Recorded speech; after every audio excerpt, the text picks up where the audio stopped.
All right. Shalom, shalom, and shalom, Sister Deborah, prophetess in the wilderness. And you know what? That's all right with me. Coming again on this Deborah platform with another message.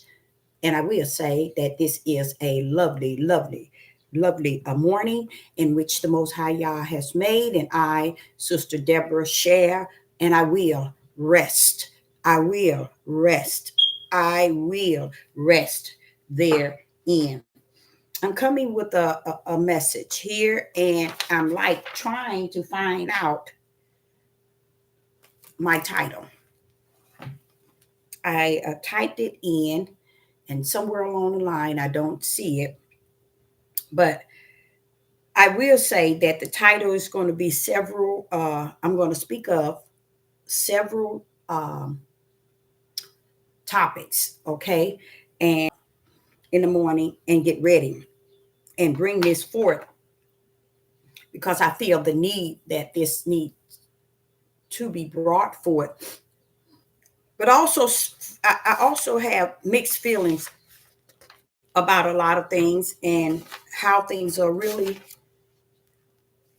are going to pan out and how things are panning out. It's a lot of things that's actually taking place that has been mentioned that shall, and a lot of times you really can't see the prophecies because you're so busy trying to get the precepts, the line, a little here, and you're busy trying to see and believe. You see, you're trying to see someone that you could see with your eyes and you can hear with your natural ears and believe, and not understanding it's not what you see and believe, it's what you see not and believe, because what you see not is faith itself. You see what I'm saying? And what I'm seeing is people got a lot of faith in those in which they see and believe. So I can see where the false prophets and the darkness coming in the way that it is, and it has been for many of years. A lot of people really is not beholding the fact that even in the tribe of Judah, how those that have led us. Let me go there. Oh, Father, Yah, where are you taking me this morning? Mm, mm, mm, mm. Oh, Father, Yah, where are you trying? Oh, Father, Yah, where are you trying to take me? Let's go to Isaiah chapter 3. This was not a part of my message today, but I'm a part of Yah. He is me, in me. And out here, I want you to understand, and I guess this is going apart. This here in Isaiah chapter 3 and verse 12. It's going to bag up and bag down some of the information I am going to bring forth this morning. I hope you got your cup of coffee, okay? Because I did.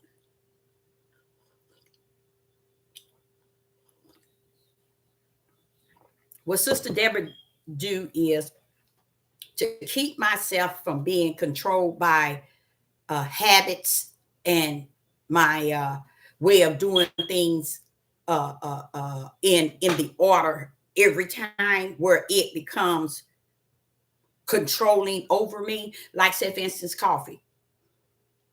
I would stop drinking just to show that, look, you don't control me. You know how everybody say, "Oh, I just got to have my coffee. I just got to have." Sister Deborah is not like that. I can have a coffee today, and guess what? It don't matter if I don't ever have it another day. That's just who I am, because I focus on the things that could addict me to make me run into its habits. Do that sound right? Or run into the addiction of something, because I think a form of addiction is a spirit, because you should be ready in your spirit, man, to hear the Most High Yah say, turn left, turn right. But if something got you addicted to turn its way, let me say an example. The Father told me, he said, now, you get up, you take care of the dog, you get his food, and you let him out. Don't do it. Do you first. Do you first. This is a beast, an animal that needs to be outside, that I created a certain way. And just because man want to put this beast, this animal, this creature on a pedestal and serve him better than they do men, better than they do human, I don't want you to get detached to the fact. I don't care what reason it is. This is how he dealt with me. Hello in the live chat. It's good to see you. He said he don't care how man place these animals on his high pedestals, on his high pedestal. Do not keep him where he has created him. So with me, I'm quick to tell people, animals are animals. And he was telling me this. He told me this not too long ago. He said, don't get up feeding him and putting him out first. Do you first, then do that. Don't ever put an animal before you or before another human. That's an animal. That's a beast. That's something that I created for outside, a blood licker, a flesh eater. You see, people are feeding. You should see what people are feeding their animals, especially Judith, giving these animals chickens and beef and just, you know, it. I mean, just things that you would wonder, why would you do that? What mindset would do that? And it's not just Judith. Don't get me wrong. They got it from somewhere, but it's something in them that make them think this dog is a god. They want to see them big. They want to see them vicious. They want them to see them where everybody think, oh, they got something. Man been looking for his crown ever since he took it off in Genesis. Ooh, Father, I'm going to be in trouble. He took his crown off in Genesis chapter 2. He took his crown off. Yes, Genesis chapter 2, not Genesis chapter 3. He took his crown off a long time ago. And that means he's still looking for his crown. I had to explain to several men, why are you looking for a trophy? What is in you? These elderly men, I'm saying from 45 and older to 80, they looking for their crown, their trophy. And the mindset that they're in, their crown and their trophy, are things that cause them to come into a form of lust and wickedness. Because I'm gonna tell y'all something. Sister Deborah is a person that people talk to. They don't have no shame in their game. They don't care. They enjoy talking with me no matter how I talk. And I appreciate them. They didn't even know I had closed the store. They didn't know I just left. There was no business there. Meaning not in my store. They always said my store was the number one out there, and I knew it was. But if I ain't making nothing, nobody else ain't.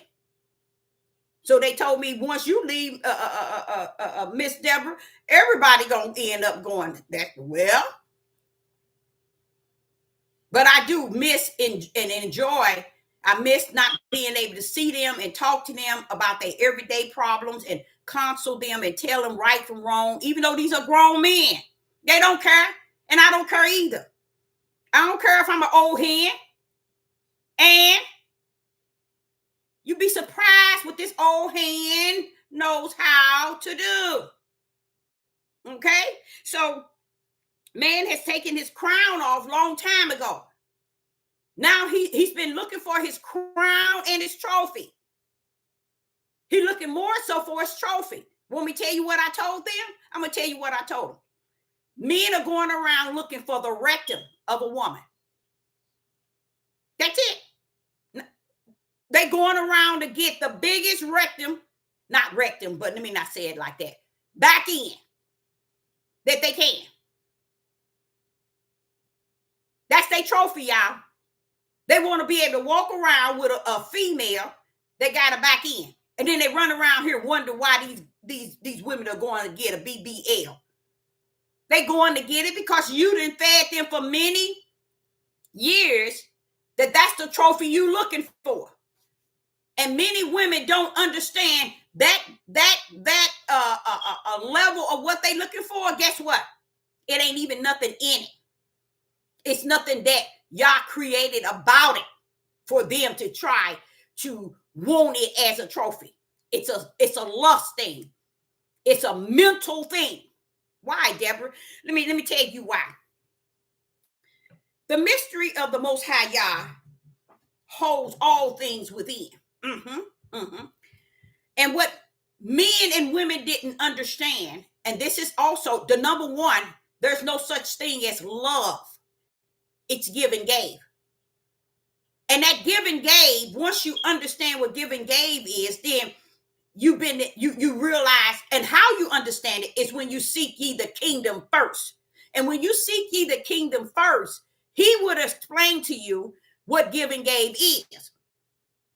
And that means that a man has to give what a woman needs.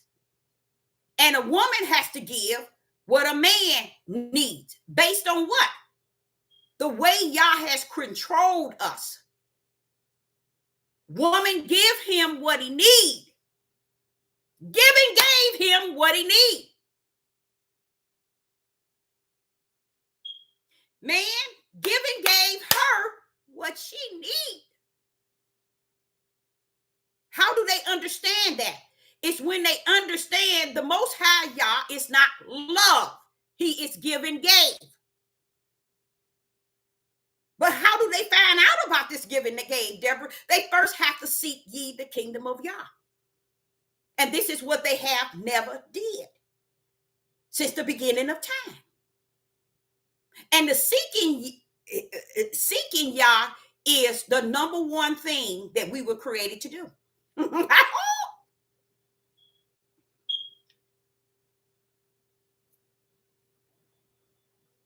The number one thing we were created to do is seek ye the kingdom.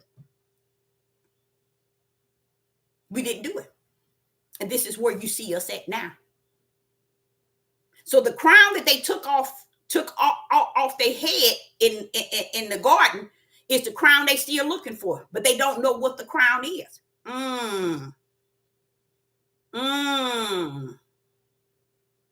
They just know they want it. So they have made fleshly things their crown. Fleshly things, even if it comes. Why do you think he said he that looks at a woman? Now he's telling you a man that looks at a woman and lust has already committed adultery. Why would somebody say something like that? Because they know that he might not have said it exactly the way they smeared it to say, but what he's saying is a woman wasn't created for you to look at her in a way that's going to cause your inner man to sin. You see, basic stuff. Going back, all because they never seek ye the kingdom first.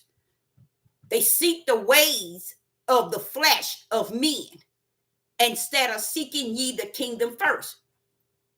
So when I was starting to talk to you all about them searching for a trophy, this all I'm talking to you is not a part of my message, but I'm going to give it the way Yah is giving it to me, because I was led one place and now I'm right way over here in the lane Yah is driven me into. So as you realize that here we are all off course, all because the crown that was put on one's head took it off, laid it down, and don't know its place. And that's why they looking for trophies. So when I explained to the guys, and it was several brothers, that, you all looking for a trophy to walk around with, especially in your elderly years. You 70. Oh, you 65. Oh, you 45. What are y'all running around here looking for a rear end of a woman? For what? It's their trophy. They looking for that trophy so the other men can see, oh, look what I got. Look what I got. All they want is other men to look at what they have with them.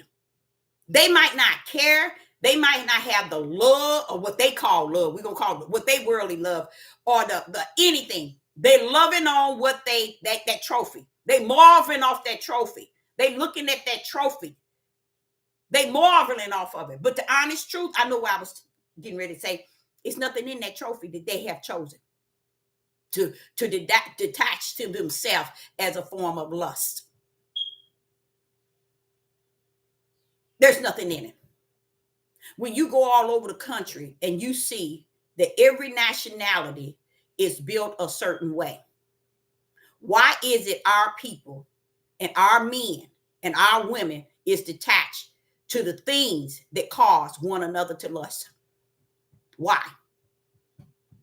You see nobody trying to get BBL like we as a people who said that we were born already like this. So if you're born like this, why are you running around here getting it? Because women felt that if anything they could do to cause their tribe of men to look at them and desire them like they want to be desired. Why? Because their father didn't desire. Their father didn't desire them as a daughter, as a queen, as their daughter, a queen. A princess, not a queen, a princess. So daddy never showed them or gave them anything that tells them that, baby, you're beautiful. You daddy's girl. Never gave them flowers. Never warned them about him as a man. Not so much as him, but a man.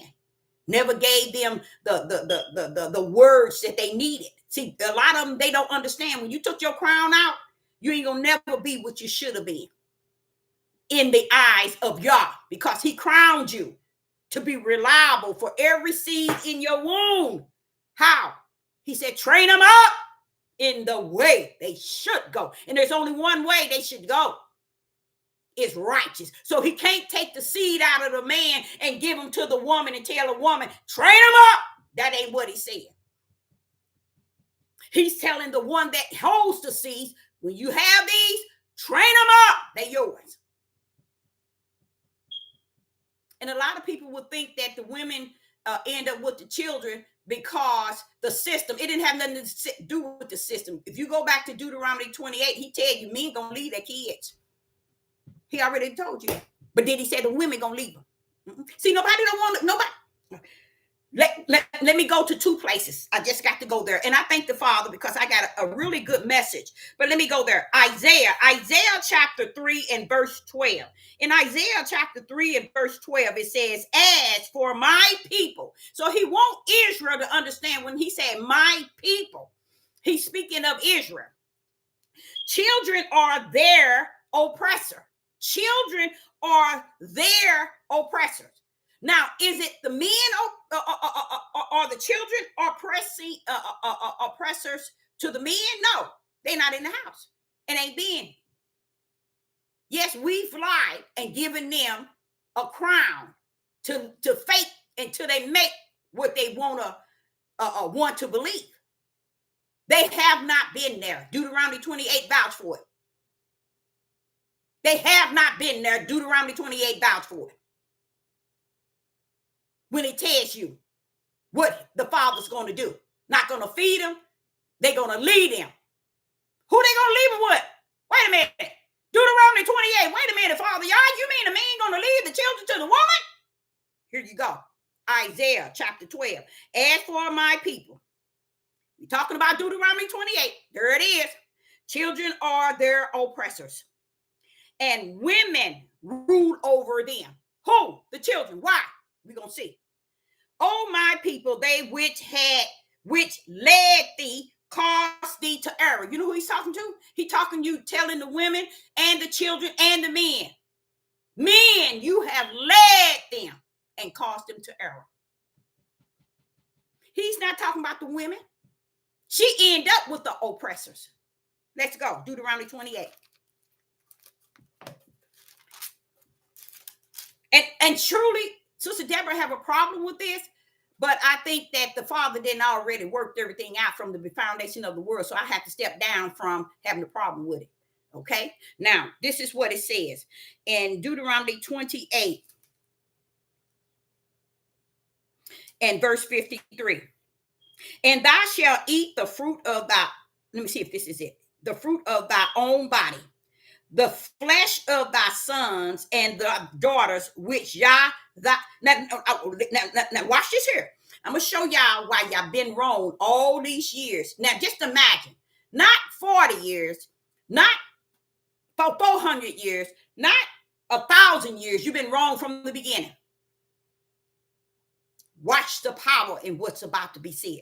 Deuteronomy 28 and verse 53. And thou shalt eat the fruit of thy own body, the flesh of thy sons and thy daughters, which Yah have given. Do you not see given? Do you see that? Do you see who Yah is? Do you see who he gave the daughters and the sons to?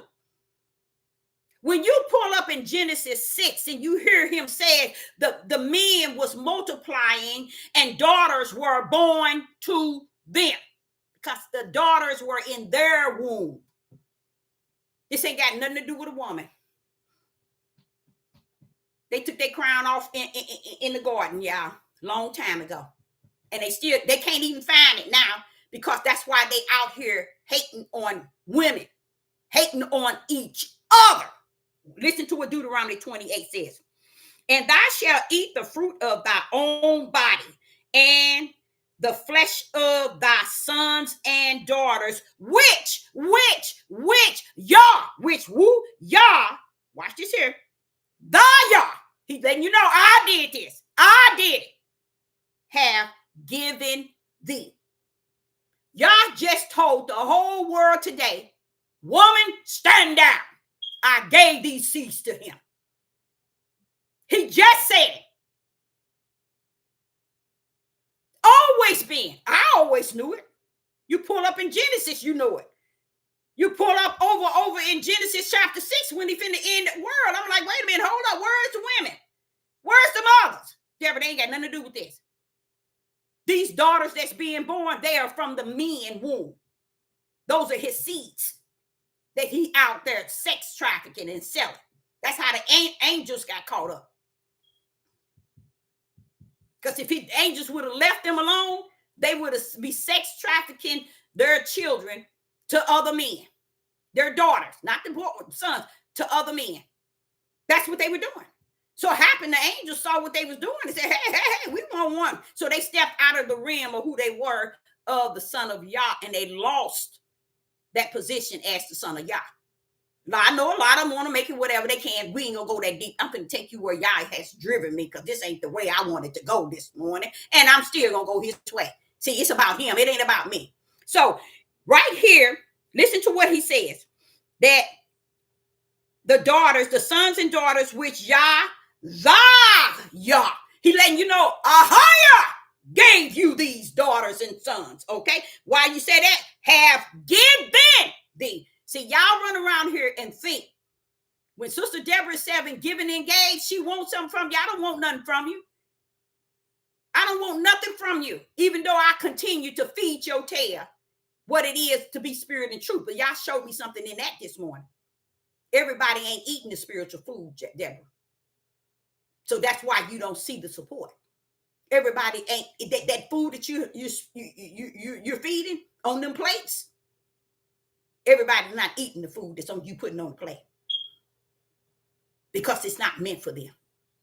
But listen to this. He says, and I love this. I need to highlight this. This is a prime example that when they stand and said that the women had the children and they took their kids from this here run you right back. Bro, you're lying. It'll run you Deuteronomy 28 and 53, and it'll run you Isaiah chapter 12 and no, Isaiah chapter 3 and verse 12. It'll take you to Isaiah chapter 3, period, the whole chapter. Because y'all is chewing men out about not being worth the dime.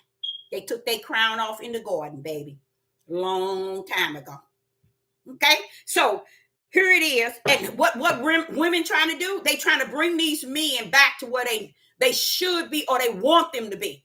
But you can't bring something back to where you want it to be when they haven't been what y'all wanted them to be. So it's not a way or a place that we can take them to make them something that we feel that they should be or whatever. We done too much by letting them fall, slip, destroy, and picking them up every time. They slip, we pick them up. They slip, then we pick them up. That's what we've been doing. That's why they can't feel the fall. They can't feel that they have fallen from the grace of the Most High, y'all, because we keep picking them up. Everything no matter how, I'm a living witness. Oh, bro, don't you fall? Bam, I pick them up. Son, don't you fall? Bam, I'm picking them up. And us picking them up never helped them. But we only was doing what we know to do because there was nothing else to do but to keep trying to help them. But look where we at today. We are their greatest enemy in hate. They're not hating the white man like they hating the black women. And y'all silly women, you silly and silly and silly. You're going to live silly and die silly. Okay? So here you see in Deuteronomy 28, he's letting the whole world know ain't no woman got no seed. I took these and given them and put them in the womb of a man. And he called them daughters and sons that y'all, he's telling Israel, y'all gave you daughters and sons. Where's woman? When we get to woman, you ain't gonna see. You're gonna see. We're gonna see the difference, okay? In Deuteronomy 28, he says here in Deuteronomy 28, he says that in 53, he said, Yah has given thee in the siege and in the straitness, which wherewith thy enemies shall distress thee. Now watch this here, verse 54. We in Deuteronomy 28 and 54 now. So that the man that is tender among you and very delicate, his eyes shall be evil toward his brother. See, y'all sitting here thinking it's going to be evil. Y'all think it's about just us females. No, they're going to be evil toward each other. He's telling you. Listen to right here. In verse 54, Deuteronomy chapter 28 and verse 54, so that the man that is tender among you and very delicate, his eye, a singular, his singular. Do you all understand what that singular eye mean? Their spirit is going to hate one another. Spirit. This is why you wonder why you step on my tennis shoe, I kill you. You come in my community and don't have on my colors, I kill you. You do this, I kill you. Because the eye. Look at it. I know y'all not going to look at it, and I don't care. Because y'all revealed something to me this morning when I got on here, and I was like, okay, Father, that's it for me. That's it. When he was talking to me, I said, no, Father, that got to be it for me, baby. Please, Father, y'all. That's got to be it for me, baby. Oh, no. Oh, no. Oh, no, no, no, no, no. So watch this here. When you get to Deuteronomy 28 and 54, so that the man that is tender among you and very delicate. Now, you look at that word tender and very delicate. There's something wrong with that. Watch this. His eyes shall be evil toward his brother. Eye and evil. Connect to that. Connect eye and evil. Not eyes. He's not talking about the natural eyes. Do y'all see how deep this thing is? You see how deep the rabbit hole really always been? It's go as far as infinity. It's a deep hole, y'all. And it's a lying, deception, deceiving hole that they enter in and they take many down with them to believe the lies. So here it says, and it tells on them that their eye shall be evil toward his brother. Now, I want you to understand why it's saying toward his brother. That means other males, his brother. But why is the eye not saying eyes? Because Yah wants you all to understand through his prophet, the mystery is it's his spirit. It's his spirit. Okay? His spirit shall be evil toward his brother. It's his spirit. How do you know it's his spirit? Connect that one eye, singular, with the with evil. You get what I'm saying? Connect that eye, shall be evil toward his brother with evil. That means he's going to have a spirit that's evil. Okay? Toward who? His brethren. Notice it said first and foremost his brethren. And toward his wife of his bosom. And toward the remnant of his children, which he shall leave. Which he shall leave. So why did y'all let them win you all over, telling you that the warfare took the family and broke up the family? They destroyed the black family. You's a liar, and you gonna live a lie and die a lie. And the women going down with the ship because they have supported that lie. And no matter how many times they fail and you didn't understand, y'all didn't want us women picking them up because picking them up was his job. But we went along picking them up because we figured we got kids by me. We need them. We need them. We need them. We need them. If we got to pick them up, pick them up. We need them. See, our hearts were in the right place of knowing the importance of a man. But his heart never was. How did the iniquity fall through them? It's through what he just said in Deuteronomy 28 and 53. Your daughters and your son brought your same evil and wicked sin, your habits, your addiction, your sin itself on down to this generation we are in today. So this is what you see.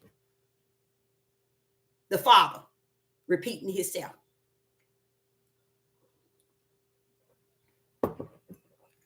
So you see here where I like the idea that he didn't put wife above brother.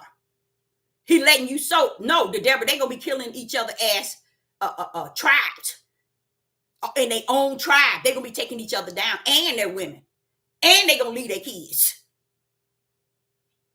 Now, what he's saying here is not the part where the Europeans or the slave owners did this. He's telling you your heart. Deborah, we in trouble. We in trouble, Deborah. We in trouble. He's telling Judah his heart. He's telling Israel how ugly and evil and wicked rests within your eyes and in you. Through your children's seed is what you see today. And we running around here blaming everybody on every corner of the world outside of looking in the mirror at ourselves and seeing we are the fault of our own tribe purposely. Because he's telling you how you're going to be. Not when you just get in here. He's just letting you know this is who they are, Deborah. This is how he deal with me. I don't know who you all are. This is how he deal with me in informing me the truth of the whole matter. Then let's drop down to woman. Then in 56.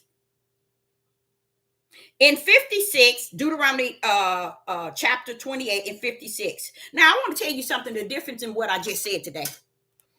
What I just taught you all, or not taught, what I just spoke to you all is one of the most powerful power punch among the tribe of Judah. It's letting you see the whole overall of who they are. And then you wonder why I'm always talking to men. I like to know who he's talking to in Deuteronomy 28. Father, Yah, bring on Abraham. Pull Abraham on up. Let him speak. Father, Yah, pull Abraham on up. Let him speak. Oh, let me write that down. I got to write that down, y'all. I'm sorry. I got to put that down. Okay, there. Pull Abraham on up and let him speak. You gave him the vision. Oh, Deborah, but Deborah, he can't speak. What you mean, Father? He can't speak. He can't speak, Deborah. Why Abraham can't speak? Abraham can't speak because when I gave it to him, he was put down as well. Put down what way? Like unto Abraham, like unto Adam when he had to take the rib. You mean to tell me Abraham was put down deeper than Adam when Adam had to take, when you had to take the rib? He said, yeah. So Abraham can't speak. Abraham can't speak. I had to put him down. Go back. Genesis 15. I put him down hardcore. I said, is that why you said that the uttermost, let me go here. Abraham. Ooh, Father, you taking me all over this place, but that's all right. Everything is always created for your purpose. Here you go. Genesis chapter 15 and verse 13. No, Genesis chapter 15 and verse 12 and 13. What Yah said to me, Deborah, I got to take you to the reality of the mystery. I got to take you there. You can take them if you want to. They ain't gonna get it. But I want to take you there right now. Okay. So here we are in Genesis chapter 15 and verse 12. When the sun was going down, a deep sleep fell upon Abraham. Abraham was not Adam put down. Watch how Abraham was put down, way beyond Adam. Because my thing was, I believe he was put down to the point of all the way death. That's how Abraham was put down. Let's go there. Let's go. So in Genesis chapter 15 and verse 12, when the sun was going down, a deep sleep fell upon Abraham. And lo, Deborah, let him know, a horror. Wait a minute. There was no horror surrounding Adam. So why is horror darkness surrounding Abraham? Listen to this. A horror of darkness. No.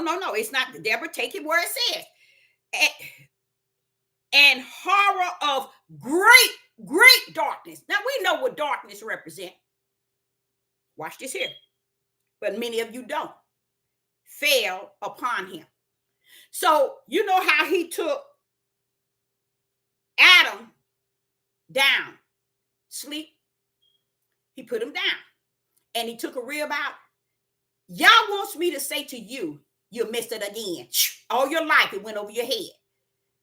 Abraham was put down on a deeper sleep and a deeper darkness. Horror of great darkness. So it had to be death. Bam! He had to be put down to the point he will not take it to heart what I'm about to tell him.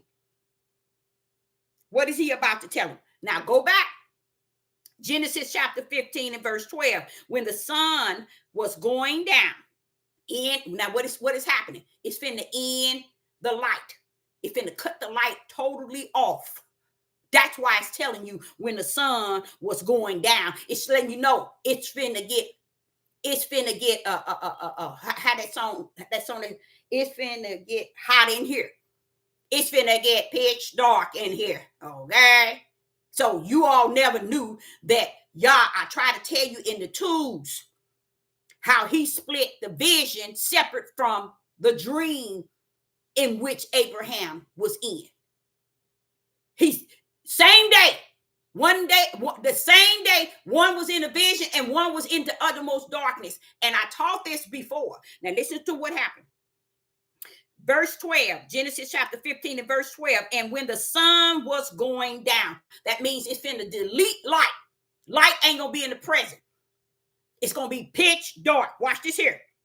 A deep sleep fell upon Abraham. Why wasn't a deep sleep on Adam? Adam was down for surgery. Abraham was down for death. Oh, yes. Watch this here. Lo, he was down, Abraham, and lo, a horror of great darkness fell upon him.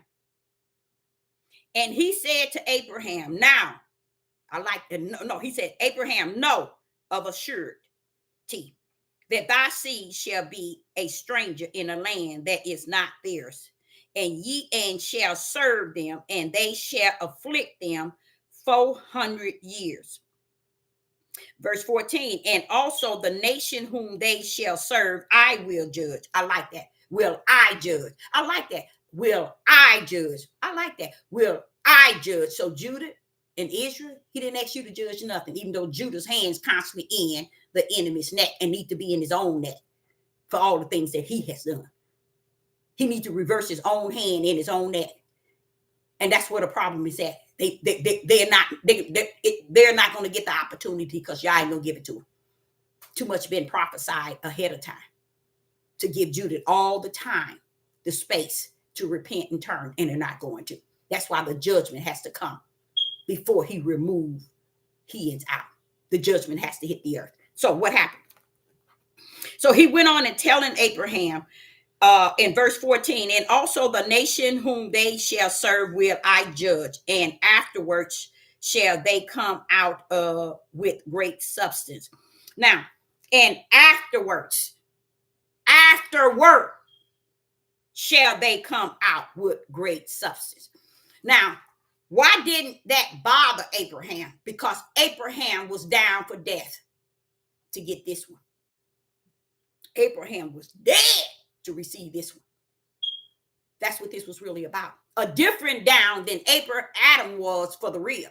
Abraham was in a total darkness. The sun had to go down.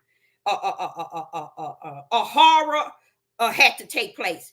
And a great darkness fell upon him. What was all that about? Looked like the grave to me. Looked like death to me. You see? A total different one. I asked that question too, boy. Y'all, first time I read that, I said, hold up, something going on. And he had to show me the difference from the vision of the stars in the sky, and when he was telling him he was going to give him a seed, and his seed's going to be a many nations, going to be blessed and so on. In Genesis chapter 15, in the beginning, then he pulled up on the other side of 15 and was telling him this took place the same day. Then he told him the other side. So here we go again. Now you get to Deuteronomy 53. Here it is. This is how horror, and this is how we are before we get into the land. Y'all prophesying to us how we're going to be cutting up amongst one another. He said, brother, he said, Judah, and it's going to be enemies with his own brother. His eye is going to be evil. That eye represents spiritual eye. It's going to be evil toward his own brother. That's sending you a sign if you don't know it. So all this time, those out there who've been blaming yourself from having family break up and throw down and tore up, y'all say you've been lying to yourself, and if it satisfies you, go right ahead, continue to live it. It's over. It's finished. You done lived the lie all your life. Has been a lie. And you lived it to the utmost. And you deceived many to fall in the trap. So that's why I say a lot of people think they're going somewhere. You ain't going nowhere, baby. Your ticket is for you already, like Satan's ticket is for him. You can say what you want, think what you want, feel what you want. It is finished. Now watch this. Now when he went into Deuteronomy 28 and he dropped down to 56, he says, the tender and delicate woman among you, which would not adventure to set the soles of her feet upon the ground for delicateness,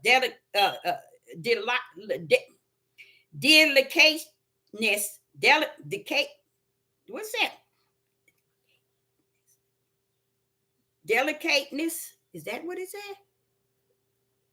And tenderness, her eyes shall be evil toward the husband. Her eye that shall be evil toward the husband. That's that same eye. Her spiritual eye. Her spiritual being is going to be evil toward her husband. Her spiritual eye is going to be evil toward her husband. And the book and of her bosom, toward her sons, toward her daughters, toward her sons, and toward her daughters. 57. And toward her young ones coming out from between her feet, and toward her children which she shall bear. Now you see that? Women, the whole world. Do y'all see that? A woman is only to bear the seed. She is not the owner of the seed. Whoever the seed came out of, that's who the child is going to be like unto. That's the lineage. And when your blood touches that, when the woman's blood touches that child blood, then you can also draw in the blood of your father into your child, which will bring still yet that male's bloodline into your child through you. That's why he said, here it go, which she shall bear. You are bearing the seeds of these men. And they walking away from you, turning around, calling you bitches and hoes. And you ain't this. And on nationwide television showing the whole European country, world, that this is how we disrespect ours. Openly. Right before each other. We'll kill them at a blink of an eye. But they want the Europeans to respect them. We the people. We the kings, we the leaders, we the rulers, we the people of the Most High Yah, we the true this, we the true that. Wait a minute, what do you understand where Yah saw you when he was warning you not to do him that way? In the same Deuteronomy, he was telling you, if you don't do me this way, I will make sure you be on top of the mountain. Oh, no, we don't want the mountain. We don't want to be on the top. We got too much evil in us. See, y'all thinking this stuff started on these 400 years. And that's why I say it's really sad, because you messed up from the floor up. And you've been that way. So here it is. Listen to this. It says, which she shall bear, for she shall eat them to want of all things, secretly in the siege, and straight, wherewith thy enemy shall stress thee in the gate. Now, why is it telling you distress? Notice in, wait, let me get it out. Notice in here, it says she bears, but the man been given. You see, they've been teaching. That's why I don't believe in a precept and they little here and a little there and a line here and a line here. If you don't have that Holy Spirit, you need to sit down, clowns, and stop feeding into people who don't have the Ruach.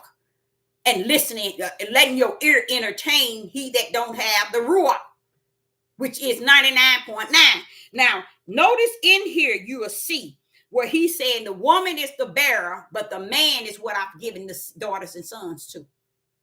What happened in the world where they left everything y'all given them because they was consist of those talents. Remember the talents? See, they didn't understand those children also was going to be included as the talents in which he have given you. See, a lot of people thinking that when he gives these men these children, it's just for the woman to take care of and get your tail somewhere and sit down. So what? We don't give you no food to eat. So what? We don't pay the rent. So what? We don't pay for our children schooling. So what? We don't come see them. So what? We left them with you. Now then, Isaiah, pull up. Isaiah chapter 3 and verse 12.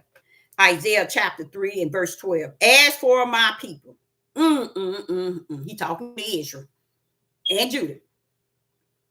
Children are their oppressors. And women shall rule over what? Them.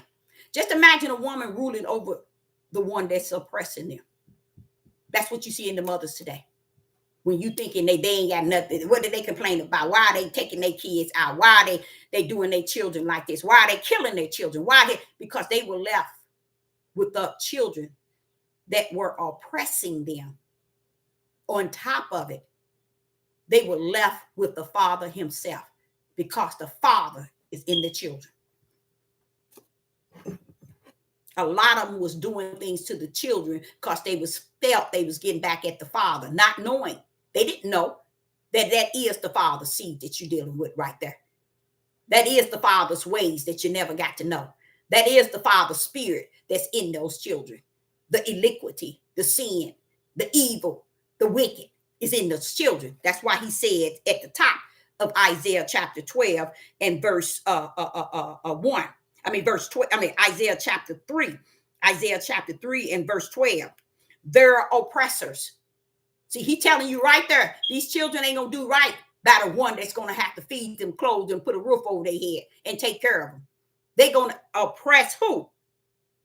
The woman, not the man. How is the woman getting oppressed? Because she's got the father's seeds, the father's monsters in her womb, birthing them, feeding them, taking care of them, bringing them up, sending them to college, getting them their first car, making sure they taken care of. She's taking care of the iniquity and the wicked and the sin of the father. And that's why it said in Isaiah chapter 3 and verse 12, the children is going to oppress. Who's the children going to oppress? Only the woman. Why? She's the only one there for. May I have a cup of coffee, please?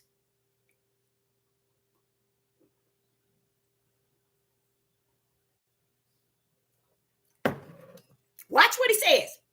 Isaiah chapter 3 and verse 12. Oh, my people. Now he finna tell a man something. They which led thee caused thee to error. They will make you think that the woman is led these children to error. He didn't say nothing about the woman was going to lead or lead the children. It's just the women going to be oppressed by the children. She's ruling over that which is oppressing her. Y'all make it make sense. Why is it nobody can get that? And it's plainly seen because people got you thinking that they believe. Do you know the Father was dealing with me this morning? That if I could see the numbers of those who do not believe, but yet saying they believe, this is what my topic is going to be about. And we're going to rumble in it. Now watch this here. And it says, oh, my people, they which led thee, caused thee to error, and destroy the way of the path. Who is those that led? Who did he give the liability to lead? The fathers. They led y'all wrong. Your own tribe, your own nation have led you wrong even to today. I see it just as clear as that. And that's why I said to you all, it's just one guy is really attacking Judith men in a way that I know only God himself, Yah himself, could sin. Let me tell you why. This guy, he cursed. He says things, words out of his mouth that doesn't, how would I say, represent Yah. But the way Yah coming in this day and time is the way people understand. And he's coming, letting them know straight up. The judgment has hit the earth. And this man is calling y'all out for the judgment. See, they thinking he just on there trying to support the women. They don't even understand he's a man himself. But watch, and I gave y'all his website. And I wanted you all to just hear him. Once or twice, just hear him. And he's attacking all the situations that was hidden in this biblical. And he don't know nothing about it being here. He don't know nothing about it. It being in this biblical book. He don't know nothing about it. So I know that Yah is saying, Deborah, they thinking I'm coming in a long robe. They thinking who I'm going to see ain't going to have to look the way they say I got to look. They're going to have to look. They're going to have to have their head wrap and fringes and a beard and walking around like they on the top of the mountain. No, I'm not sending Moses or Elijah and John the Baptist. I'm not sending none of them. I'm to send the least of the least to tell you you're wrong before your judgment falls straight in your face on you. And this right here, he's telling them, and destroy the way of the path. Men, he's telling you that your own men have destroyed the way of your path. Your path. That means the way you go has been destroyed. So how do you know which way to go? You don't. You don't. And y'all gonna judge you based on who? Your children. They ain't getting away from what the Father has done to the Father in the kingdom. Is what he's gonna pay the price for, and his children. And this is why women don't understand why he don't all the time, why he don't never say, women, you don't understand, because he ain't holding you liable for it. He know who he put those seeds in. He know who he put the seeds in. And still today, they have not felt the liability. And the problem I do have, now that we're here in Deuteronomy 28, the Father actually told him, this is why I told y'all, these Hebrew Israelite movements, these people who have started a new religion, we are awakened, we to this.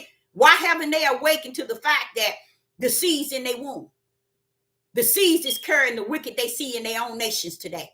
The Europeans, the heathens and Gentiles ain't carrying your wicked and your iniquity and your sin. Look here, he telling you in Deuteronomy, that's you. Judah, he telling you that's you. And you telling it's them. You got women and men on this devil platform, and women who've been on here so long, they can tell people anything. They can tell them anything and they believe it. Ain't none of them bringing down the light. They bringing down darkness to feed them what they've been feeding them, darkness. And they eating it up. Now, see here, someone in the live chat, tell me what you think I should title this message, closer to when I'm almost done, okay? And then I want to hear what should I title this message. But when you get to Deuteronomy 28, I'm like saying, well, Father, how is it that they took the ship being oppressed and the yoke around their neck, and they ran to make many books, to make many messages based on those 3 words, and didn't take on ministering to their brothers and their sisters in their tribe? That if would have done this in the beginning of Deuteronomy 21, if we would have done what he told us here, we wouldn't be here. So let's try to go back to where he told us, just to make it right with him. Is it going to get us out of the curse? No, but let's do right by him. He gave us the warning, just like he did with Adam in the garden. He gave Adam the one commandment and one law. And what backed it up? Consequences. He gave us Deuteronomy 28. And one part of Deuteronomy 28, he's sitting here pouring out his giving game for us. And then the other part, if you don't take heed to how much I care for you, this is going to happen. What did they take? They wanted the evil to come, to show who evil they are. See, that's really who they were. So when y'all running around here trying to make every world and everybody your enemy because of what he said to Adam, no, what he said to Abraham, you's the fool. A creator prophesied it to Abraham for what? For it to come thousands of years later to you? As if it was about somebody bothering you? Come on now.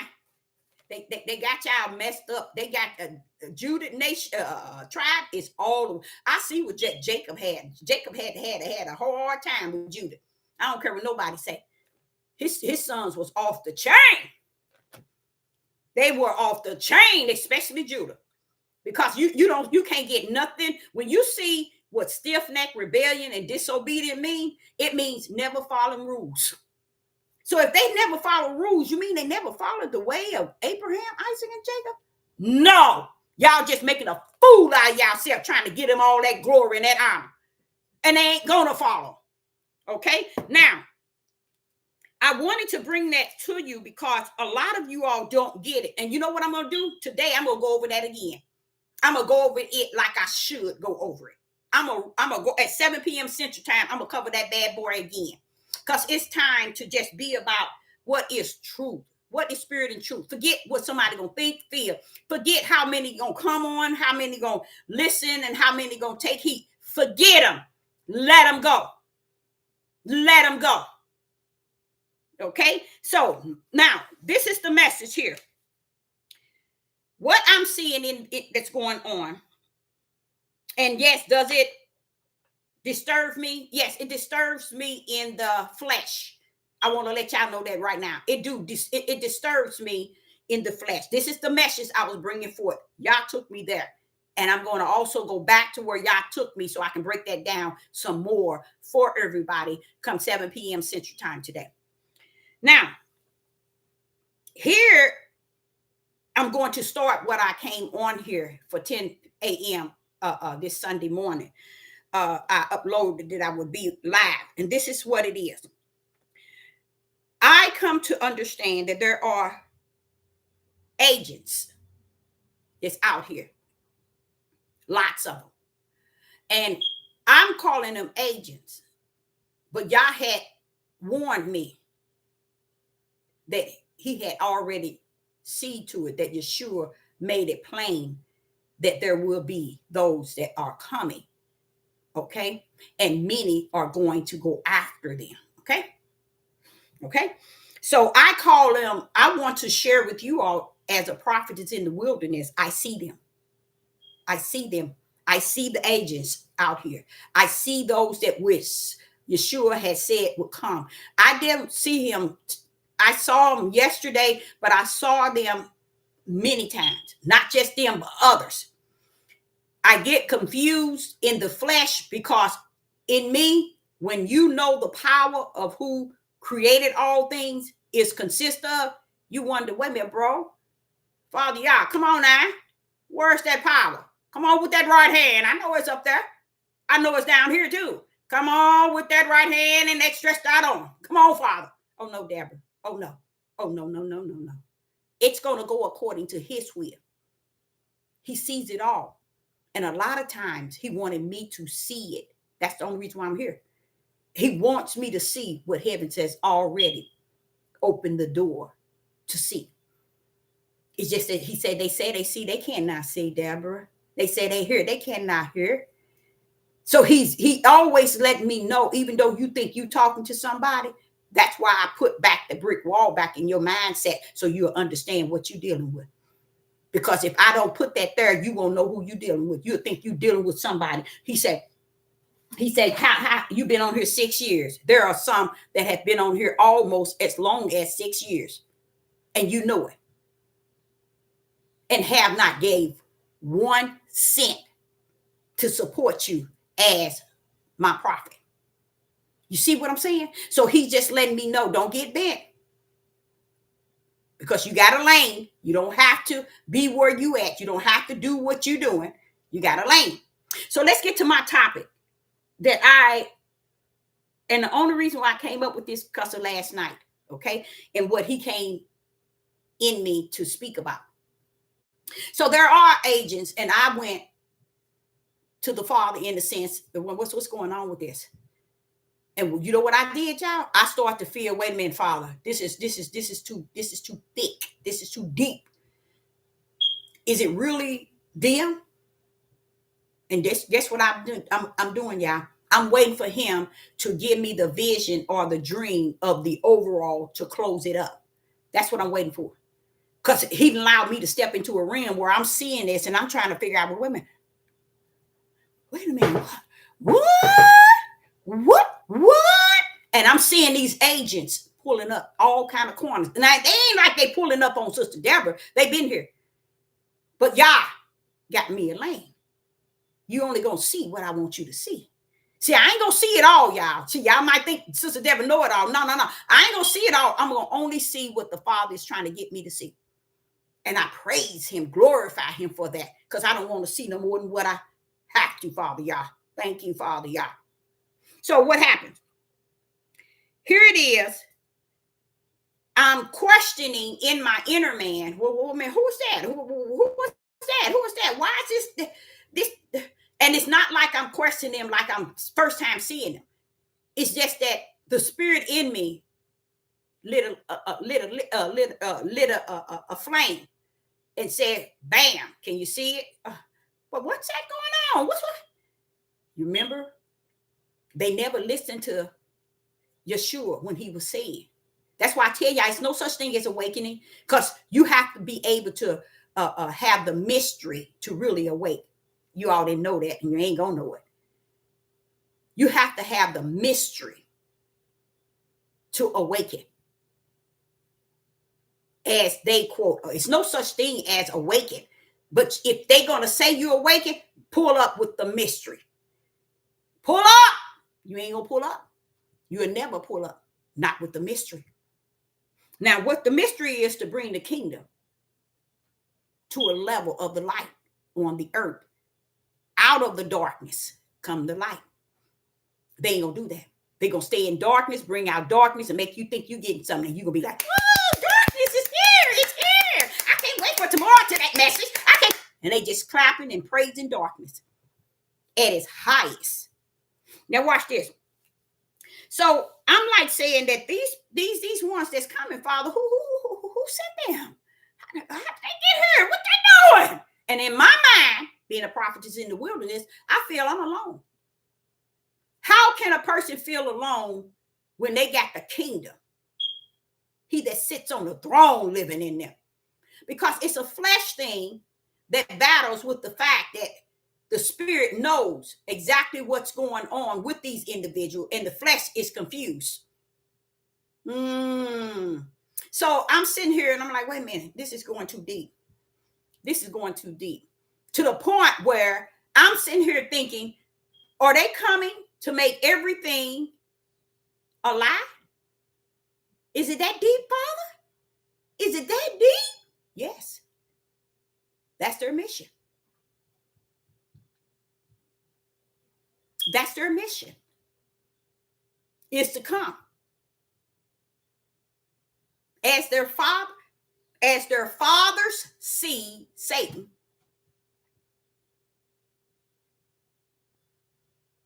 to be the lie in these end days. So what do that say to somebody like me? You need that endurance spirit and that long suffering, baby. You're going to need it. You're going to see the work of that endurance spirit in you. I already see it. Because there's no way that I can see them without seeing me. You see? I got to know who I am before I know who they are. Oh, praise the mighty Yah. And I can see them, even though they cannot see me. But that is the power of the right hand of the Father who knows all things and put all things in his order, not allowing them to have it in their order. Now, there are agents that are on the earth, and he told me they've been here for quite some time. They have been financially paid off well. They have been handed the degree. Watch this here.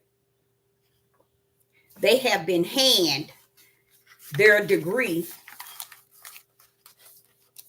Here is your degree in destruction, deception, and lies. And not only are you going to receive the degree, you're going to be taken care of for the rest of your life. Take this that we are offering you and go and continue to deceive. Not the world, but your nation, your tribe.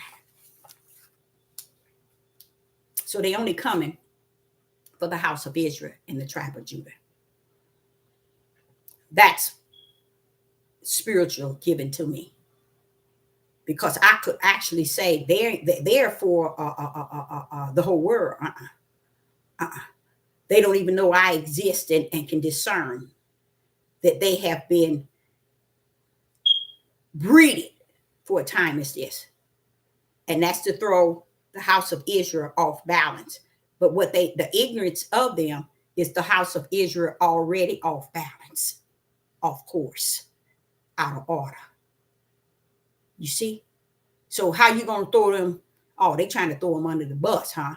They try to run them over. Yes, that's what the judgment is about. Okay? That's what it's about.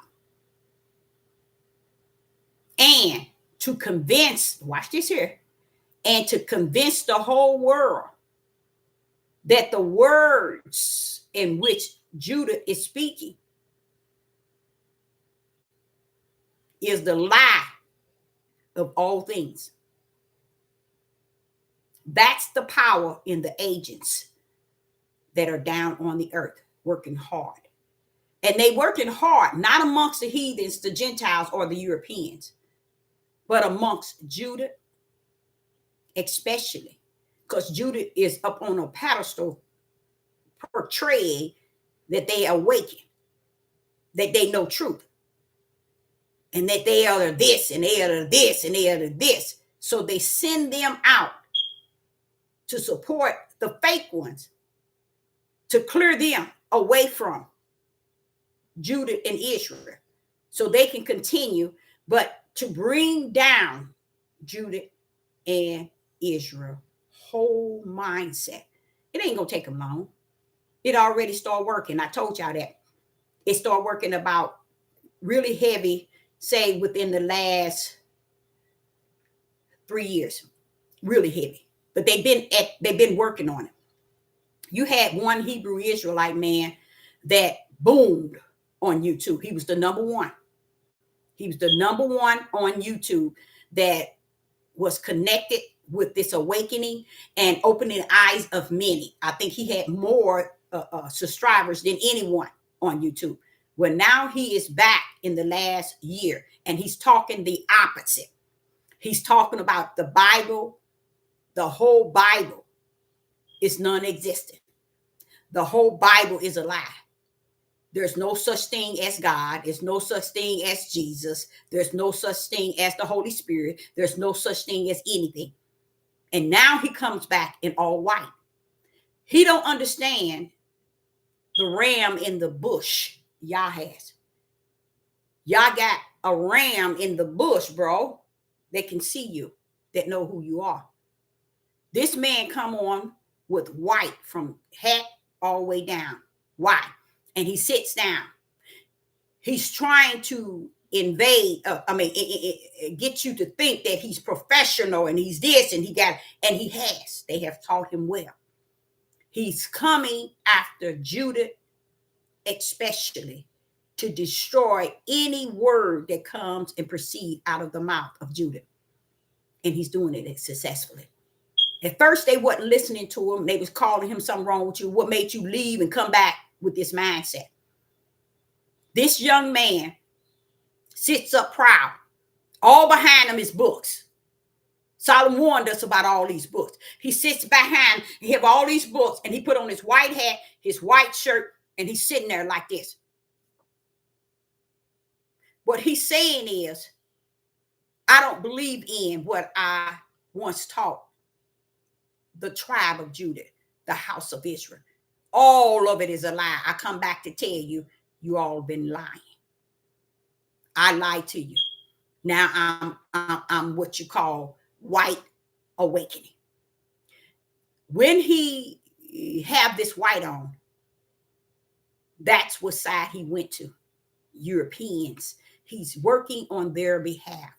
That's why he come in, white hat, white shirt. He's looking, standing here, white on white. Every video is white on white. What are you saying? He's saying many things without saying it. But because 99.9 out there don't know no better, they will look at him and praise him. Now they start now praising him. Because now he's saying, and he's breaking it down, the Bible by every European book that he has to counteract the Bible itself. So what he's saying is, I'm going to show you how all of this is not true. To the point of the Father, the Son, the Holy Spirit, the power, the everything. He's telling you all of it is a lie. After being the number one on YouTube 6 years ago. The number one YouTube Hebrew tribe of Judah. He was busting it in and out, y'all. You couldn't even I can listen to him and catch some errors, but he was the type that was teaching and breaking it down in a way that was off the chain. You see? Now he comes back, and everybody first started telling him, why would you come back and teach the opposite of what you taught? Paid agent. You paid for the flesh, but on the spiritual end, you're working for the evil. You have the eye of the evil. Okay. Now, he's one that came back, and it'll blow your mind. YouTube, I think, still got all his videos, unless he might have had them all taken down. He might have had them all taken down because his videos outweighed all Hebrew Israelite men videos. That's how sharp he was. Now he's back telling you all of that was a lie. It ain't no God, ain't no Jesus, ain't no Holy Ghost, ain't no Exodus, ain't no we getting out of here, ain't no Mount Zion, ain't no nothing. So I'm looking at him and I'm hurting, saying, Father, what are they doing? Now this is Judah. See, y'all don't understand who Judah is. Just like in Deuteronomy 28, you got an eye of evil. He's sitting here telling you what Judah got. And y'all sitting here trying to make them kings and leaders and rulers. Because they say they found scripture showing you that they kings, rulers, and leaders. And they the lion. Baby, you ain't the lion. Ain't nothing but one lion. And that's Yeshua. Sit your tail down somewhere. Okay? So watch this. So I'm going to tell you all, this is what I see.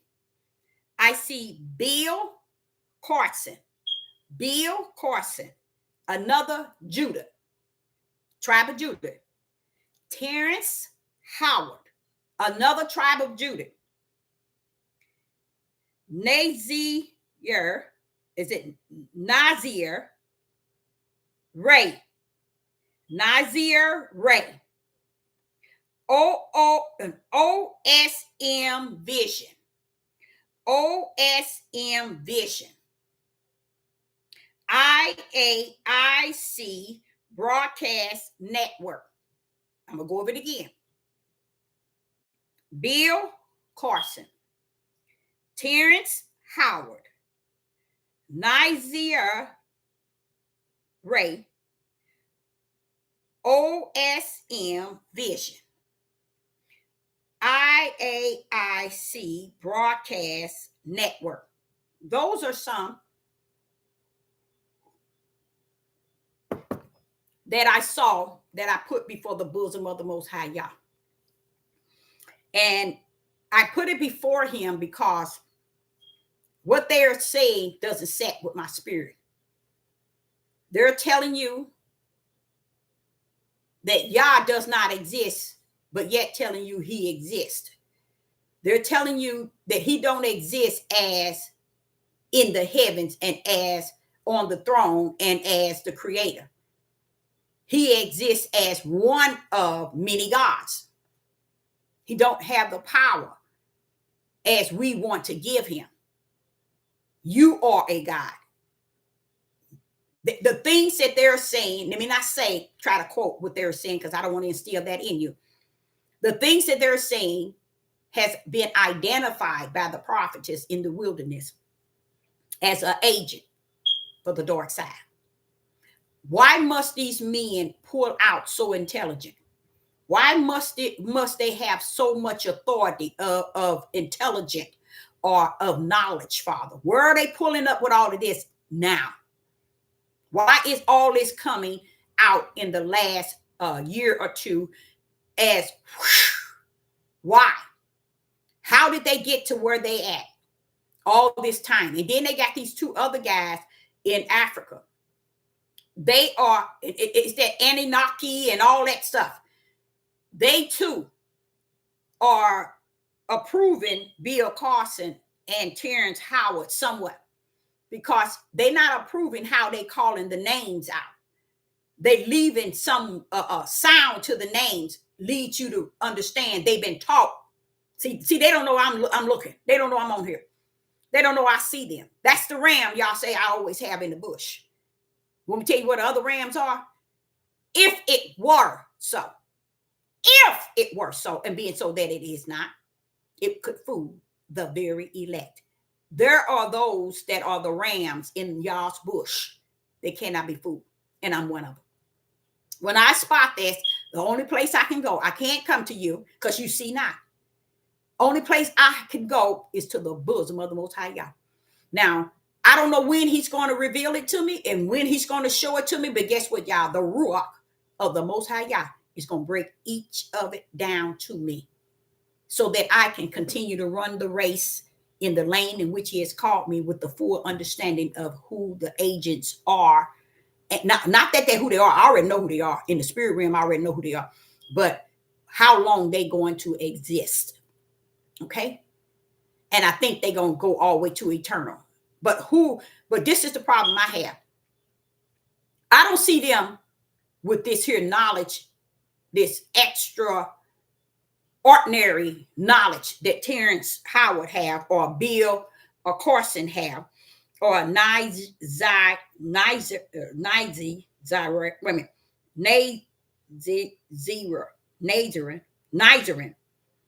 Ray, and all these others on here. I don't understand where they get that level of knowledge to bring amongst a poor people. You see what I'm saying? I don't know if y'all getting it. We are considered one of the poorest on the earth. Who gave them that type of knowledge to come in between our tribe and teach this? Who gave them the authority to bring that type of knowledge among us as a people? And what is it for? Because all of it, y'all, watch this here. All of it, not some, all of it counteract the Bible, the Most High Yah, he that's on the throne, his right hand and his stretched out arm, the Son of Man, the Son of Yah. It counteracts all of that. Who poured them up to come amongst us? And they come up and in small cracks of other black men who got podcasts and vlog on this devil platform. They come in through them and they slither in, you know, like the Matrix. When you see that computer where that virus come in, that's how they came in. And they sit on nationwide television to make everything Israel and Judah once believed a lie. But they do it with such elegance and order. Their words are sharp, boasted words you can't even pronounce, words you wonder where they getting it from. They done got into the Matrix. It's a virus, like into the Matrix, and it's only coming after a people. And Yah is a suffering it to be. But from what I think is, we need not that. We don't need that to make us to get us where we at. We down to the low of the low in our spiritual journey. We so fleshly, we so worldly, we can't see no light. We strictly walking in darkness, Judah and Israel. We can't see nothing. That's why he's going to have to show up and show out on us in a way we thought that we were his children. We were his people. And I think what y'all don't understand, who are you when he say, my people, my children? He's not calling your flesh his children. That's the sickness of y'all. Because if he tell you our flesh can't worship him, what makes you think your flesh is his children? His people. His people, you can use that because he called you under his name. And that's people. But you're not his children. Because his children are spiritual minded, spiritual mindset, spiritual walking, talking, always ushering him to the forefront, putting that spiritual realm first, and not all these fleshly, worldly flesh people. So what I see them doing is very powerful. Because I see it like a matrix, like that the movie Matrix, how they get into your system and you see them coming for you, woo, all over the place. Well, that's what I'm seeing. That's how I'm seeing it. So I had to go to the throne of the Most High Yah, and I'm going to wait there until he comes and he bless me, or he not bless, because I found out bless means something else. I just found that out last night. Until he come and he identify the enemy. And him identifying it is for me to understand that this ain't got nothing to do with your righteous will, is it, Father? Is this part of your righteous? Because that's what I want to know. I want to know what this is. This can't be your righteous will. It can be your permissive will that has willed the left and the right. And that's the one on the left. Come on now. That's what I'm wanting to really grip. But it's not good knowing everything. It's good only knowing some things. Because whenever it's time for you to go, or wherever you go and how you go, you can take what you know with you. So if I come down and I end up getting sick, I can take everything that he's given me in the spirit room with me to any hospital, to any grave, anywhere. You get what I'm saying? I can take it with me. Okay, so these people, be careful. Terrence Howard, out of nowhere, in the last 6 years, in the last 3 years, he's booming with this technology, with this smartness of everything. But why are these people put up on the highest pedal in the world today as scholars and scientists and knowing everything about the universe? And everything with Naki Aki and all this, and over in Africa where they say that this was first and this was first. When they finish, the thing about it, none of them give a God of creation no glory. Because they believe that they are gods. They believe that they have the power to enter into other gods and bring them forth to us. So now I also with that learned that I now understand when he said many shall come. Many shall come. Let's go there. Matthew chapter 24. And you know what? Sister Deborah is starting to feel the pressure of all this food in the spirit. And the pressure feels like you're giving something for nothing. Because you're giving all this light, Deborah, for what? And it feels kind of, inside it feels saddened. Now listen to this. I'm going to show you exactly what I'm talking about.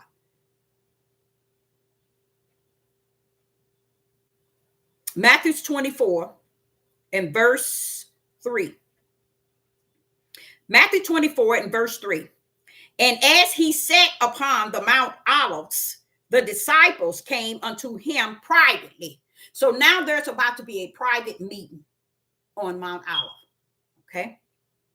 He was there already. They came to him. And they came saying, tell us, when shall these things be? And what shall be the signs of the coming and of the end of the world? See, they asked him two questions: the coming and the end of the world. The coming and the end of the world. So they asked him two questions, not one. I want you to take your highlighter. And I want you to highlight verse 4 and 5. Let's go. And Yeshua answered and said unto them, to the disciples, on Mount Olive privately. The reason why I say highlighted is because this is a message that he gave them privately. And if it was so private, why are you reading it? Or why are you hearing about it? Such a private meeting. It's because if you are of the Spirit, Yah wants you to know that this is something you should have in your backpack. And it's not so much what you see in verse 4 and verse 5, but what Sister Deborah is going to say that's going to break that down. See, a lot of times we think what we see, that which we believe. But it's not what you see that you believe. He said this thing come by hearing. Not what you see. And hearing It comes by hearing. So what you're going to hear is from the Ruach, break verse 4 and 5 down. So you can put it in your backpack and so you can be assured that if those that in the matrix is coming, it has entered into the matrix to deceive it, to deceive the house of Israel and the tribe of Judah. And I don't know why they would do that. They already deceived. Father, Yah, we don't need the matrix, the virus to come in between the tribe of Judah and Israel, Father, Yah. We don't need it. We already messed up from the throw up. What's going on? They didn't came in, y'all. And not one teacher, priest, bishop, apostle, prophet, prophetess, evangelist, teacher, pastor, Maureen, seer, watchman, saw nothing and sees it not. But yet they leading y'all on these platforms. But they see not what Sister Deborah sees. Y'all always got his ram in the bush all the time. Now listen to this. Here we go. Matthew 24 and verse 4 and 5. And Yeshua answered and said unto them, take heed that no man deceive you. And that's what y'all want you to know today. All this the Sister Deborah telling you about the agents and how they didn't enter into the matrix. They got into the system and joined the system. They joined the system, y'all. You know who the system is. To destroy the end game of Deuteronomy 28. That's where the destroying coming in. I told y'all. You are destroyed. Now watch this here. Verse 5. Make sure you highlight this. For many shall come in my name.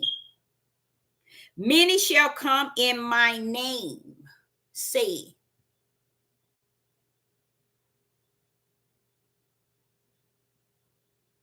Now I want to tell y'all something. What I'm showing you right here, I'm already feeling kind of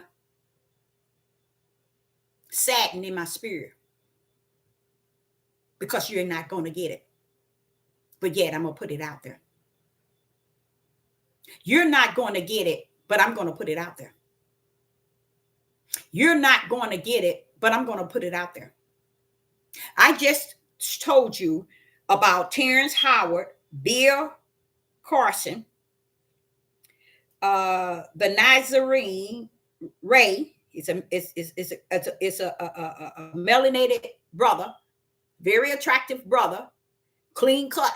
Nazarene Ray, OSM Vision, IAIC Broadcasting Networks, and many more has got into the system, joined the system. They're in the matrix and they moving, they destroying as they come. They destroying a lot of what?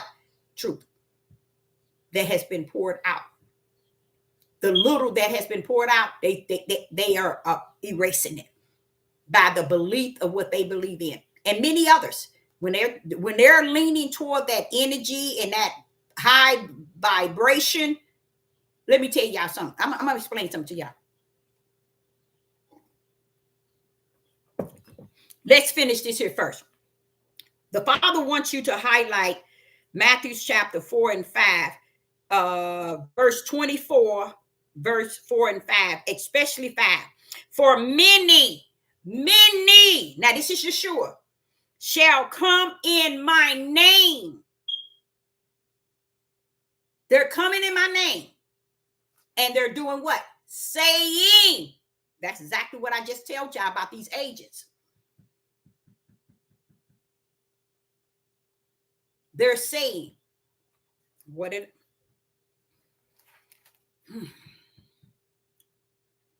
They're saying, I am Christ. I am Christ.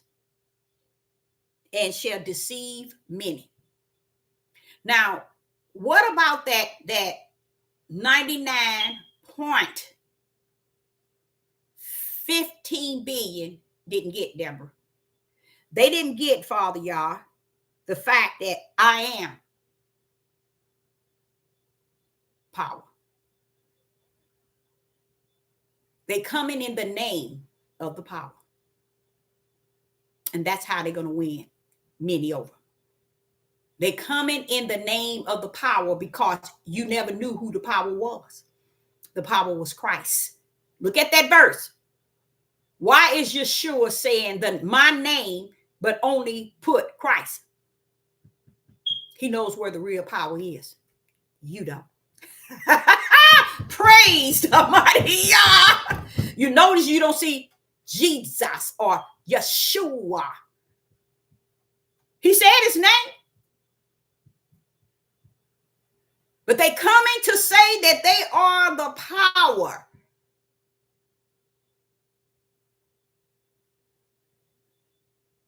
And that's how they got into the matrix. They got into the system, y'all. So Judah, you really ain't got nothing to run on. You ain't got nothing to go on. If you don't have the Ruach and a Hakodesh to lead you, you just out there. You just out there. So this is what you see. You see this man who just shot his own baby son. I think he was less than 10 years old. Just because he wanted to shoot his mother. And instead, the son got in the way. That's what you call a real man. See, that's what y'all don't understand. It's a lot of things you all do not understand and you won't. Because these men that led you, they led you to error. Isaiah chapter 3, verse 12. They led you to error in the way of the path. Which way is that? The righteous way. They led you into the unrighteous way. That baby, I saw him 3 days in a row when I pick up my phone because they show it. And I see him there and I'm like, oh, baby, I'm sorry that your own daddy took your life trying to kill your mother. I want to say to you all something you do not know. That is what you call a man. A man that laid his life down for something Yah gave him.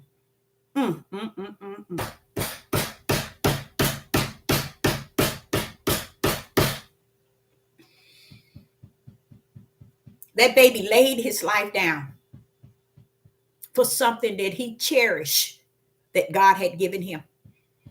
And that was his mother.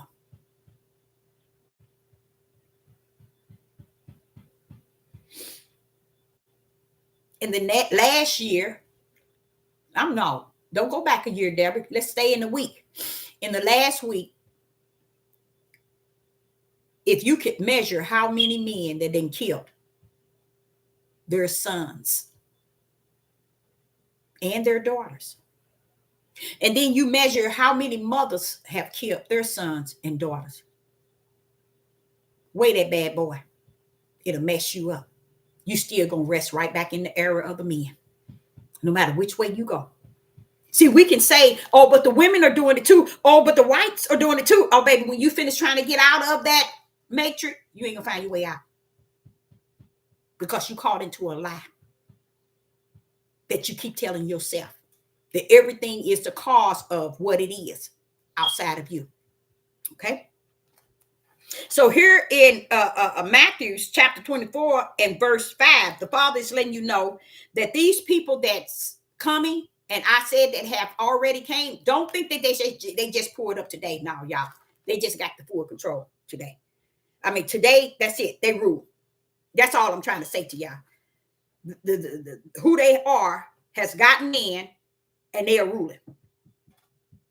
Because they got with the system to come into and among Judah and Israel to deceive those away from what little they thought they knew. And that's why I say if you didn't know anything, you ain't gonna know nothing. Because this is not the time Yah said it is finished. And what you don't know is what you ain't gonna know.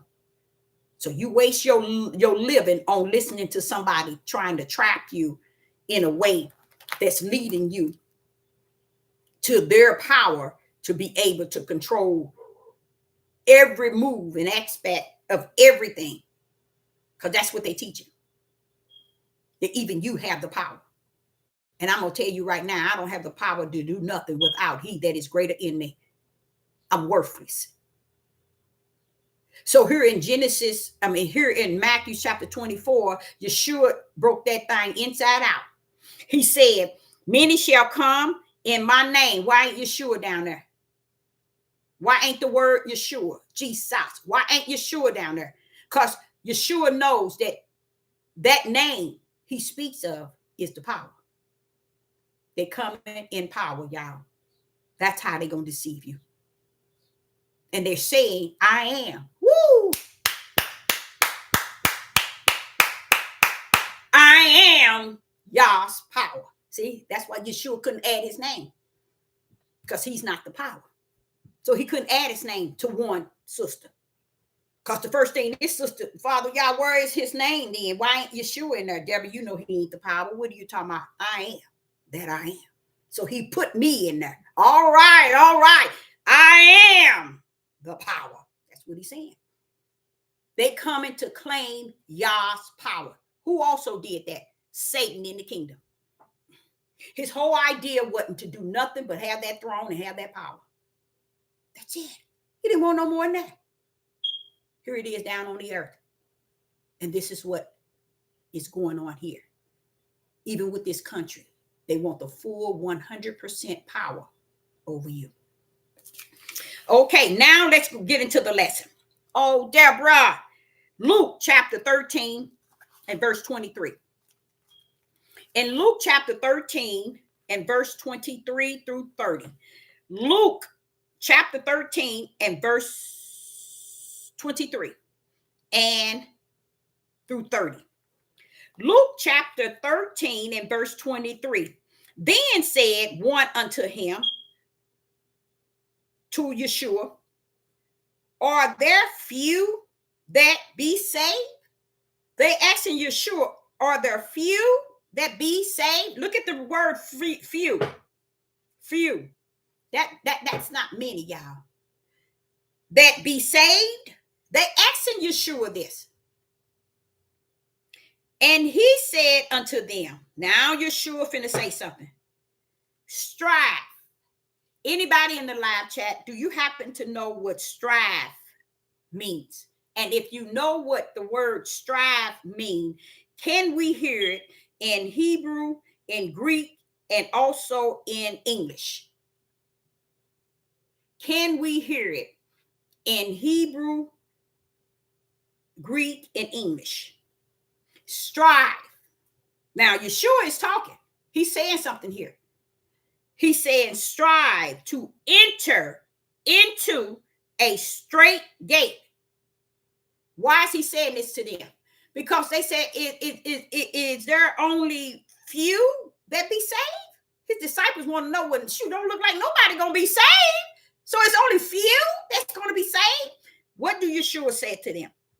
Strive to enter. He's telling them to strive to enter. And really what that's saying is content against. Okay? This is what you must struggle to make sure you put great effort, great effort, struggle, content against. Okay? And it's almost a fight. Woo-wee. Since no one looked it up, I'm going to go on and say that it is like unto a struggle. It is like unto a great effort. Put some effort to it. Put some content, great content. It's meaning content against.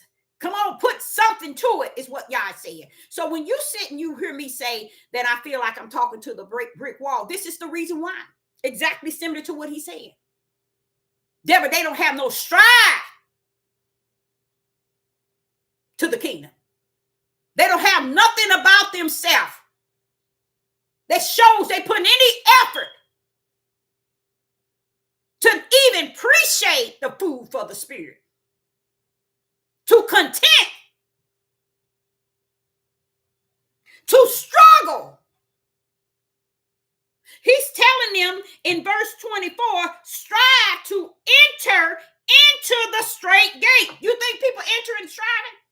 So when you sit around and you try to make Deborah the evil one because the way she teaches and the way she speaks, it's because you're the original evil one.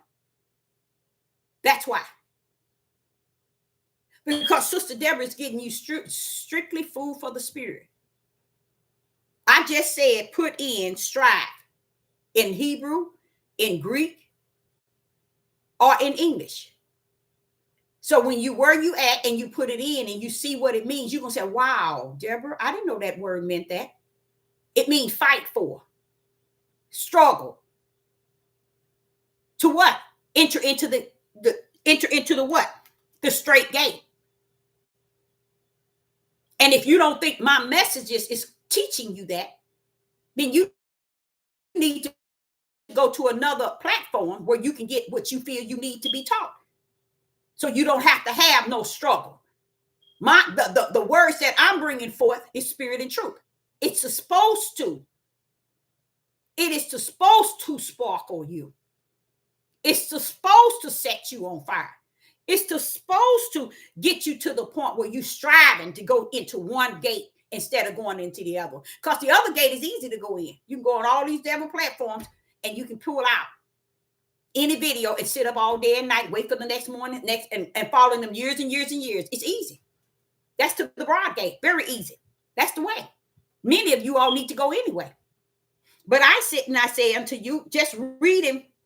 I thank you, Father God, for that. I thank you, Father God, for that. Because here in Luke chapter 13 and verse 23, the disciples is actually questioning him. Is there only going to be a few that be saved? You see, they got a good point. I today say the same thing, 100%. I salute that. I see that today. So when I'm talking to you, I'm not talking to you as if I'm not in there with them. I'm in the body of Hamashiach, whether you like it or not. I'm a part of the saints, whether you like it or not. They didn't like Yeshua, so what makes you think they're going to like me? They killed him for the words, for the word. But did you think that y'all didn't know they was going to kill him for the word? Yes. They didn't kill him for the power. They loved the power, healing and doing signs and miracles. They followed him by 3,000, 5,000, 6,000. They followed him by the multitude to see what? The power. So they wasn't killing him for the power. They wasn't killing him for the power. They was going up against the word. They was killing him for the word. And you too are supposed to kill Sister Deborah. Why? Because of the word. I speak not the words. I speak word. I take the word and go into these words and break it down to you in a form or in a way that you can understand it. You see? So therefore, here we go in Luke chapter 13, verse 24. When I came up on the word strive, I wondered, well, why would they put that in there, Father? That's like a battle. That's like a fight. He said, no, Deborah, when you serve me, it is a fight. It is a struggle to serve me. You got to content. And what else? You got to put great effort. It's like a fight. Because you're among everybody who don't want to be. And you want to be at the door. They don't want to be. They just in the way at the door proclaiming they want to go in the same door you go in. But y'all know they don't want the same door you going in. They don't even want to listen to the message you're giving them to go in. And they don't understand it's impossible for your butt to go into the same door that Sister Deborah is going in. And you deny any source of support toward the same one going in the same door. He said, when one hurt, we all hurt. So whether you know, the body of Hamashiach consists of all the ones that's going in through the door. So you are the serpent seed when you go in or come to the door portraying that you're going in the same door Deborah is going in, and y'all know you ain't going nowhere. Because your heart is too hardened toward doing what? The righteous thing. That's the same way with our men. They were created to carry the seeds, birth these seeds, train them up in the way they should go. Which way is that? The righteous. They turn totally 100 times 1 billion away and blaming the whole world and women for them taking their crown off in the garden. That means their position as a man. They took it off. So it leads us right back to it all of what I'm saying. Here in Luke chapter 13 and verse 24. Let me go on and get to this here. Strive to enter into the straight gate, for many, I say unto you. Now, wait a minute, Yeshua, you finna tell them what's really about to go on in these end days and when it's over? He said, yeah, go on, tell them. You've been telling them since you've been on here, but go on and let them know again. Now, they see I see it. Now, watch this here. Luke chapter 13 verse 24. Strive to enter into the straight gate. So striving is not something you stand there and be still. Sister Deborah asked a question y'all supposed to have. If you of the spirit, you pull up in spirit words. That's why I tell y'all I know who you are by your fruits. See, y'all think I'm playing. I already know who you are. Whether you know it or not, you pull up with the faith that I think I know it, and I'm going to put my answer.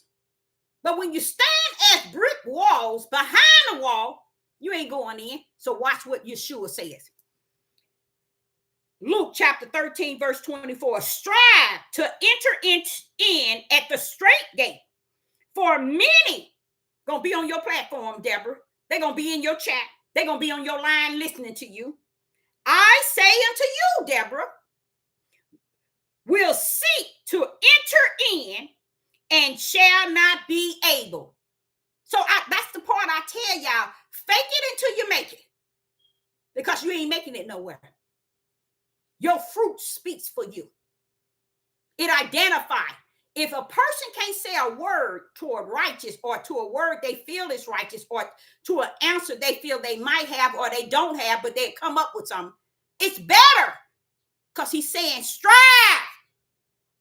But if you strive not, then you have not because you strive not to enter in the gate. So what he's doing is he's telling the disciples, I'm going to break this thing so low so you'll see why few is going to be saved. You thinking you saying something because you coming to me and you saying, so is there a few that shall be saved? That's what the disciples come and saying to Yeshua. Yeshua breaking that thing down so low. And I'm sitting here listening to it. And that's why I keep going over and over. I'm like, Yeshua, you speaking about me. That's where I feel that I'm at. That's the setting I know that I am in. That's the setting. Now, why would he tell people to strive? When you look up the word strive in Hebrew, Greek, and English, only reason why I said all three, all of them going to show you it's a fight. It's a struggle. It's a battle. You see? While y'all walking around thinking, oh, we got it made. We got this and we have this and we this and we that and we this and we that. We ain't worried about it. She's just another YouTube on here. We hear and listen. Yeah, I am. But I'm your way to the kingdom and to hell. My words will tell you which way you going. How you like me now.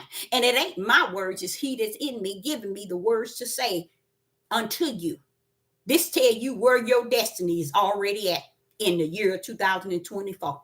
So your struggle is not even what he's saying strive ain't even for you. Because you don't know how to strive for nothing. Because you think everything come easy. Because you think it's your choice. You think you got the power over life. Because you living, I got the power over life to make choices. But here Yeshua is telling them, you disciples and many others, strive to enter in. And y'all, that mean fight. Then now see, somebody got it down here. See there, TJ, you got it down here. Fight. They don't understand that. They don't know nothing about that. They think Sister Deborah just talking harsh and just running her mouth. That's for those who are the serpent seed that like to come on to Sister Deborah page, knowing they ain't got no business having their tail here, but just want to look and hear. No fruit. And I like him saying this because let me tell y'all something. I never got into this verse. And that's why I'm holding on it. Okay. It says, strive to enter into the straight gate. That's the way. The straight gate is to eternal life. And so while y'all tales thinking that when Sister Deborah constantly on here telling you to put your stuff in your backpack, that's the strive, y'all. Everything Sister Deborah is saying is the strive. Work, y'all. Don't just stand there at the door thinking Sister Deborah is on here to give her the time that Yah has allowed me to get on here when he's sitting here telling me, but baby, you got a lane. You don't have to get on there. But because you still here, that is something you're doing for my name's sake. But you don't have to. So I go back to the Father. I say, it feels like, Father, I'm talking to brick walls. And I thank him for allowing me to say that and be bold in saying it. Because he said, but see, I brought that brick wall back up to your remembrance, didn't I? I said, you sure did. But Father, I told the Most High, I never would have thought it would have been used for this day and time. But he said, but where do you think you at? Where do you think you at? So here it is in verse 24, striving means, thank you for putting that in there because it's exactly what it means. Struggle or fight. You got it. And I'm telling you, that's what it means. So no matter which way you turn it, English, Greek, or Hebrew, why would they sit and say you got to fight to enter into the narrow gate? I mean, the straight gate. Why? You think people fighting to get into the broad gate? No, they just going on straight on in. Ain't nobody fighting to get there. Because they just, hey, I love it here. Now watch this here. For many, I say unto you. So he's telling the disciples, many, I say unto you, will seek to enter. Now see, that's how I feel about this platform. Is that people seek to hear what I say. Just to hear it so they can slither on out and go elsewhere. I advise any and everybody that are serpents, slither your tail up out of here. Your head gonna get crushed today. Okay. And he said, and will seek to enter. That means they're going to be on your page seeking to enter in and shall not be able to. See, that narrow gate ain't nothing to play with, y'all. I told y'all that. I told you. All this does is energize me to understand that I always was on the right page. That's a lot of times when y'all bring me stuff and give me stuff and have me to study it. It's like to show you that you ain't on the wrong page. They are. And let them stay on the wrong page. You just put it out there to the one that won. And when he mean that one, it don't mean I won. It's the one that has an ear to hear. Let him hear. Because that ear is spiritual. See? That's why he said this thing come by hearing. Hearing what? The spiritual, out of your spiritual ear. With your spiritual ear. You hear the spirit. That's why I come by hearing. It come by hearing. The spirit. It come by hearing. I love that. Oh, I like that. I got the highlight. Let me get my highlighter. That is off the chain. Thank you, Yeshua, breaking that thing down to me. Verse 25. When once the master of the house is risen up and has shut. No, wait a minute. Let me go back. Verse 25, Luke 13:25. When once the master of the house is risen up and have shut to the door, and ye being to stand without and to knock at the door, said, Yah, Lord, in a sense, open unto us, and he shall answer and say unto you, I know you not, hence you are. See, a lot of people don't see him like that. They think the Father is so stupid and he ain't nothing. They're at that level of where all these other people are describing or treating Yah to be. They don't know that they're at that same level of those agents that's out here that got into the system of the matrix. They are just like that because they think that they're gonna be at the same door. You ain't gonna be at the same door. You can't be at the door that Sister Deborah is at. And you have nothing in common with the saints, with the body of Hamashiach, but yet you at the door saying you're going to get in because you've been watching Sister Deborah all these years and never support or show fruit toward the Spirit. But yet you don't just walk on in. No, you ain't going to get in. Let me give you an example. Let's go to Abraham with Lot. Lot should have never came out of Solomon Gomorrah. I'm speaking of me because he was there all them years. So he had to have been like his wife wanting to be there. Lot only came out because of who? Abraham.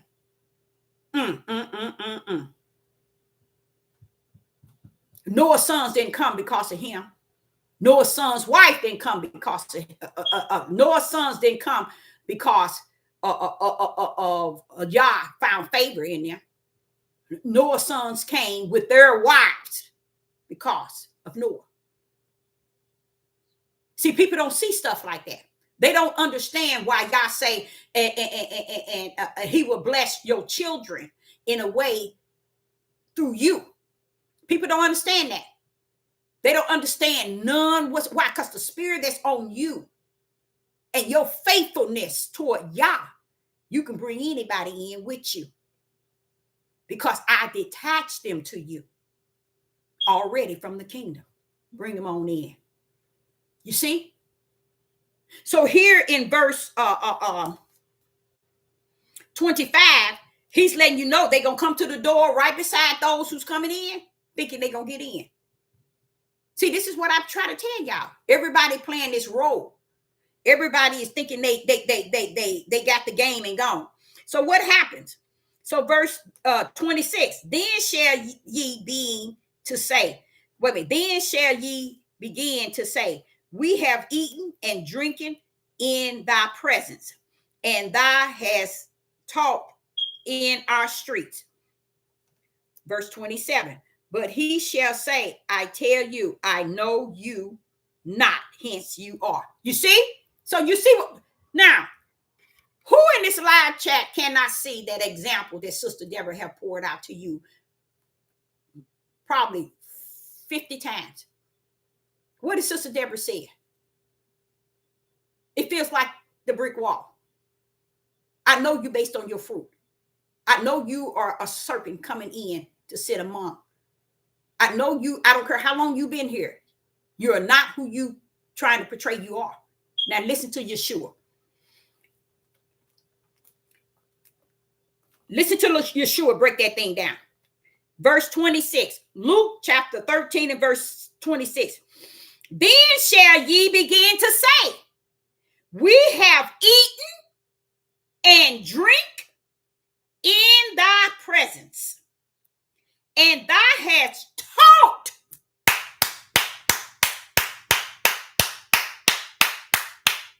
Thou hast taught in our streets.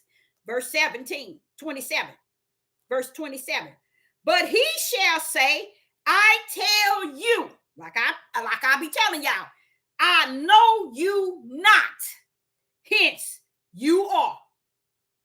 Depart from me, all ye workers of iniquity. Now they sitting here saying, but we eat with you. We were with you. We ate and drank with you in your presence. And we were there when you were teaching. What do you mean we ain't a part? No. Y'all been. That's what Sister Deborah trying to instill in you.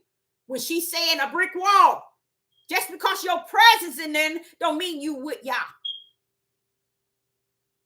That's why he says, try the spirit by the spirit. He should have left out that. He should have left out the spirit of discerning. All these gifts Yah should have left out. But he poured them out to his in the body of Hamashiach so they can be warned who is who and what's what. The world warns theirs, but y'all want to make y'all not have his rooted in this type of power and in this type of spiritual setting. Oh, no, he can't have it like that. Yeshua sitting here telling me, I don't care if you drunk with me and ate with me. I don't care if I was in the streets when you were teaching and you taught us in your streets. I never knew you. And that's what Sister Deborah be trying to say to you all. That role playing, you need to stop it. Because it ain't going to get you nowhere. Because what did he say? I never knew you. So you can sit among this page 24:24. But when it's all said and done, I never knew you. There was nothing about you that gave me anything gave me anything to see that you represent the Most High Yah. I can ask a simple question and nobody answers. But yet you say you worship. You say you are. But you own the platform in the background, beholding and listening, and it is not of Yah. Because if you got something to say or you hearing something and you're on this platform listening to Sister Deborah and Sister Deborah asks a question, Yah said when you don't see them pull up, Deborah, because they ain't striving to go through the narrow gate. They don't see it fit that they respond to what you ask, but yet they sit back in the hole, in the slot, listening, showing up on your page. Yes, on your page, because this page is about spirit and truth and the light. Showing up, listening and paying attention, don't have no fruit, don't have no words of the fruit, don't have anything, but yet they pull up and have the audacity to sit back. And you know what I love about it? When you start talking like that, numbers start dropping. I'm looking at the numbers, and I love it. Them serpents is getting up out of here. You better. You know them by their fruit. You know them already. That's why I can say that. Yeshua said the same thing I said, that I feel like I'm talking to the brick wall. But I'm warning you now to get off get off this page when I say that. Yeshua is telling them, Yeshua let them eat with him, drink with him. He taught them in the streets. And at the end game, hey, I never knew you. Get on away from me. See, now you tell me ain't that's bold. He turned around in verse 27, but he said, and he shall say, I tell you, I know you not, hence you are. Depart from me. Get away from me. All ye workers of iniquity. Now, nobody would have told you that sweet, caring, compassionate, merciful, powerful, anointed one, Yeshua, would have been talking like that. He's sitting here telling you, Deborah, I'm doing the same thing you're doing right now. You're doing your experience is just like mine. You telling them it's like a brick wall. You know, you living here today, and I lived yesterday. Got the same example that you're saying it. I'm saying it a different way. You said it a different way, but we saying the same thing. You're actually telling them the same thing I'm telling them, because everybody think they're coming in through the gate that you're going through, and you're not coming in that way. That's why I teach you all how to identify who you serve, and it's nothing wrong with if you serve on the left. It's nothing wrong with if you serve flesh. But stop trying to portray that you serve spirit and truth when your fruit, even your words can't pull up. Sister asked the question, nobody say nothing. But yet you can have 15 people in the live. I mean, in the viewing, but not one person will pull up and answer a question. That lets you know you are talking to a brick wall, because you asking a question they can't answer. But then you think I'm the fool because I'm saying I'm talking to a brick wall. That shows you how deep you are on the other side. Okay, now here we go. Now we finna rumble, y'all. Now in Matthew chapter, is that 7? Matthew chapter 7. In Matthew chapter 7, watch this, y'all. Just watch this, because you all thinking you're going to enter in. And Sister Deborah been pleading with you, spirit and truth you need, the light. Get your backpack ready. That means hear the spiritual mystery. Pack your backpack in the spiritual mystery. You see what I'm saying? I kind of threw me off seeing him walk. So we get to Matthew chapter 7 and verse 13 and 14. Listen to what he says. 13 and 14. Enter ye in the straight gate. Now, we just heard what the straight gate is. It's the way, y'all. Now, watch this.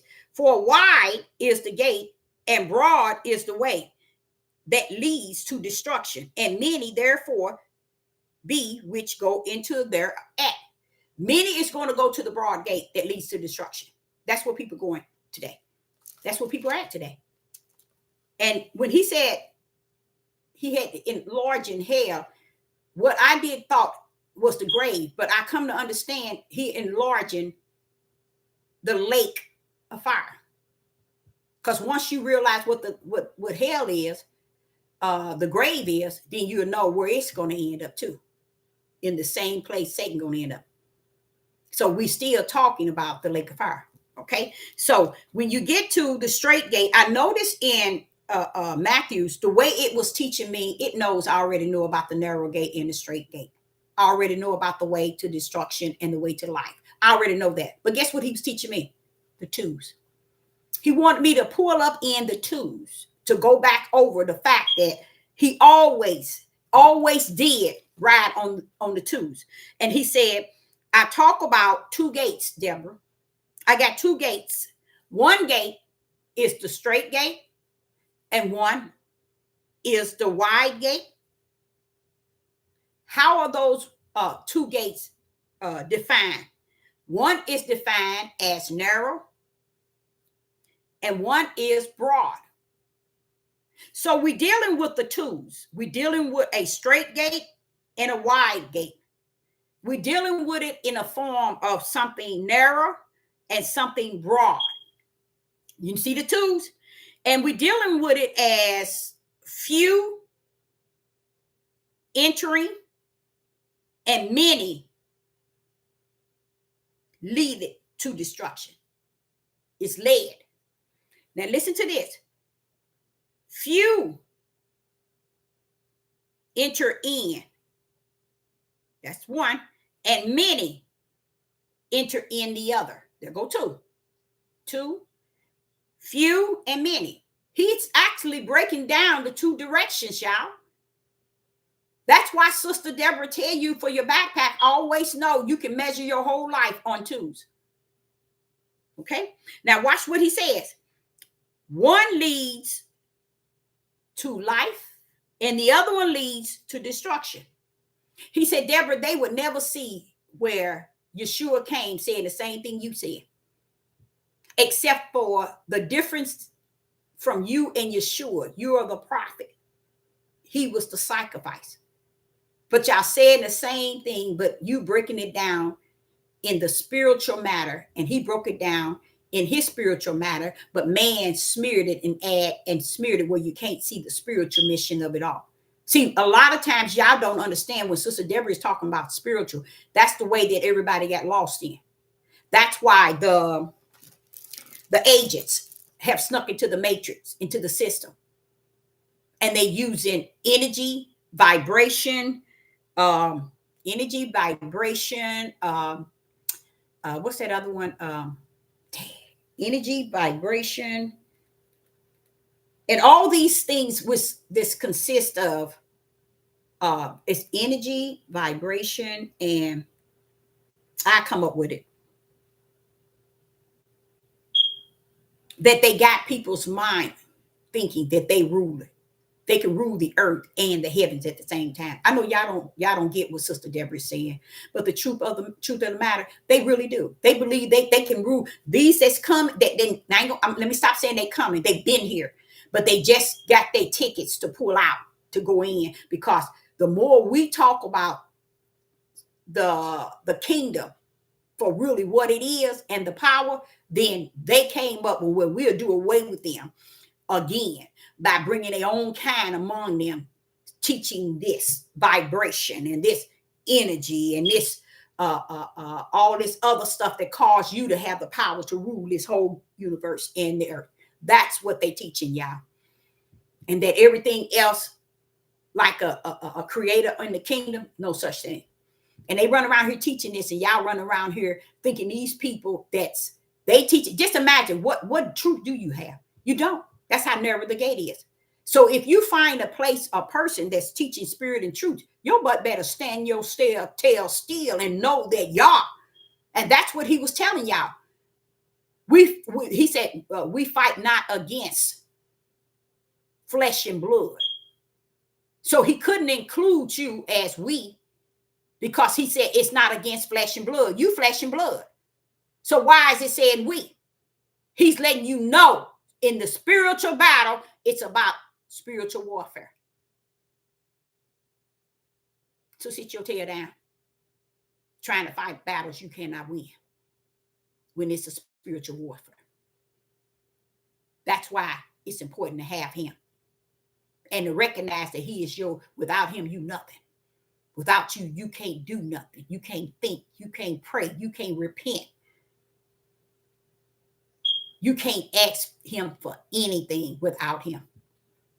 You can run your tail and ask all you want, but just like Yeshua told you in Luke chapter 13 and 23 down to 30, you can do whatever you want. Run up on that door if you want, because you see those that are of Yah, and you think you're going to get behind them and go into that door. Run your butt up to that door. Watch, you're going to get closed out.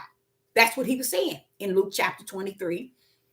Luke chapter 13 and verse 23 to 30. And I know y'all missed it, but that's what he was saying. You think you're going to pull up. And that's what I'll be trying to say to you all. Don't look at Sister Deborah cockeyed and think that, oh, she this and this, because you're in the flesh.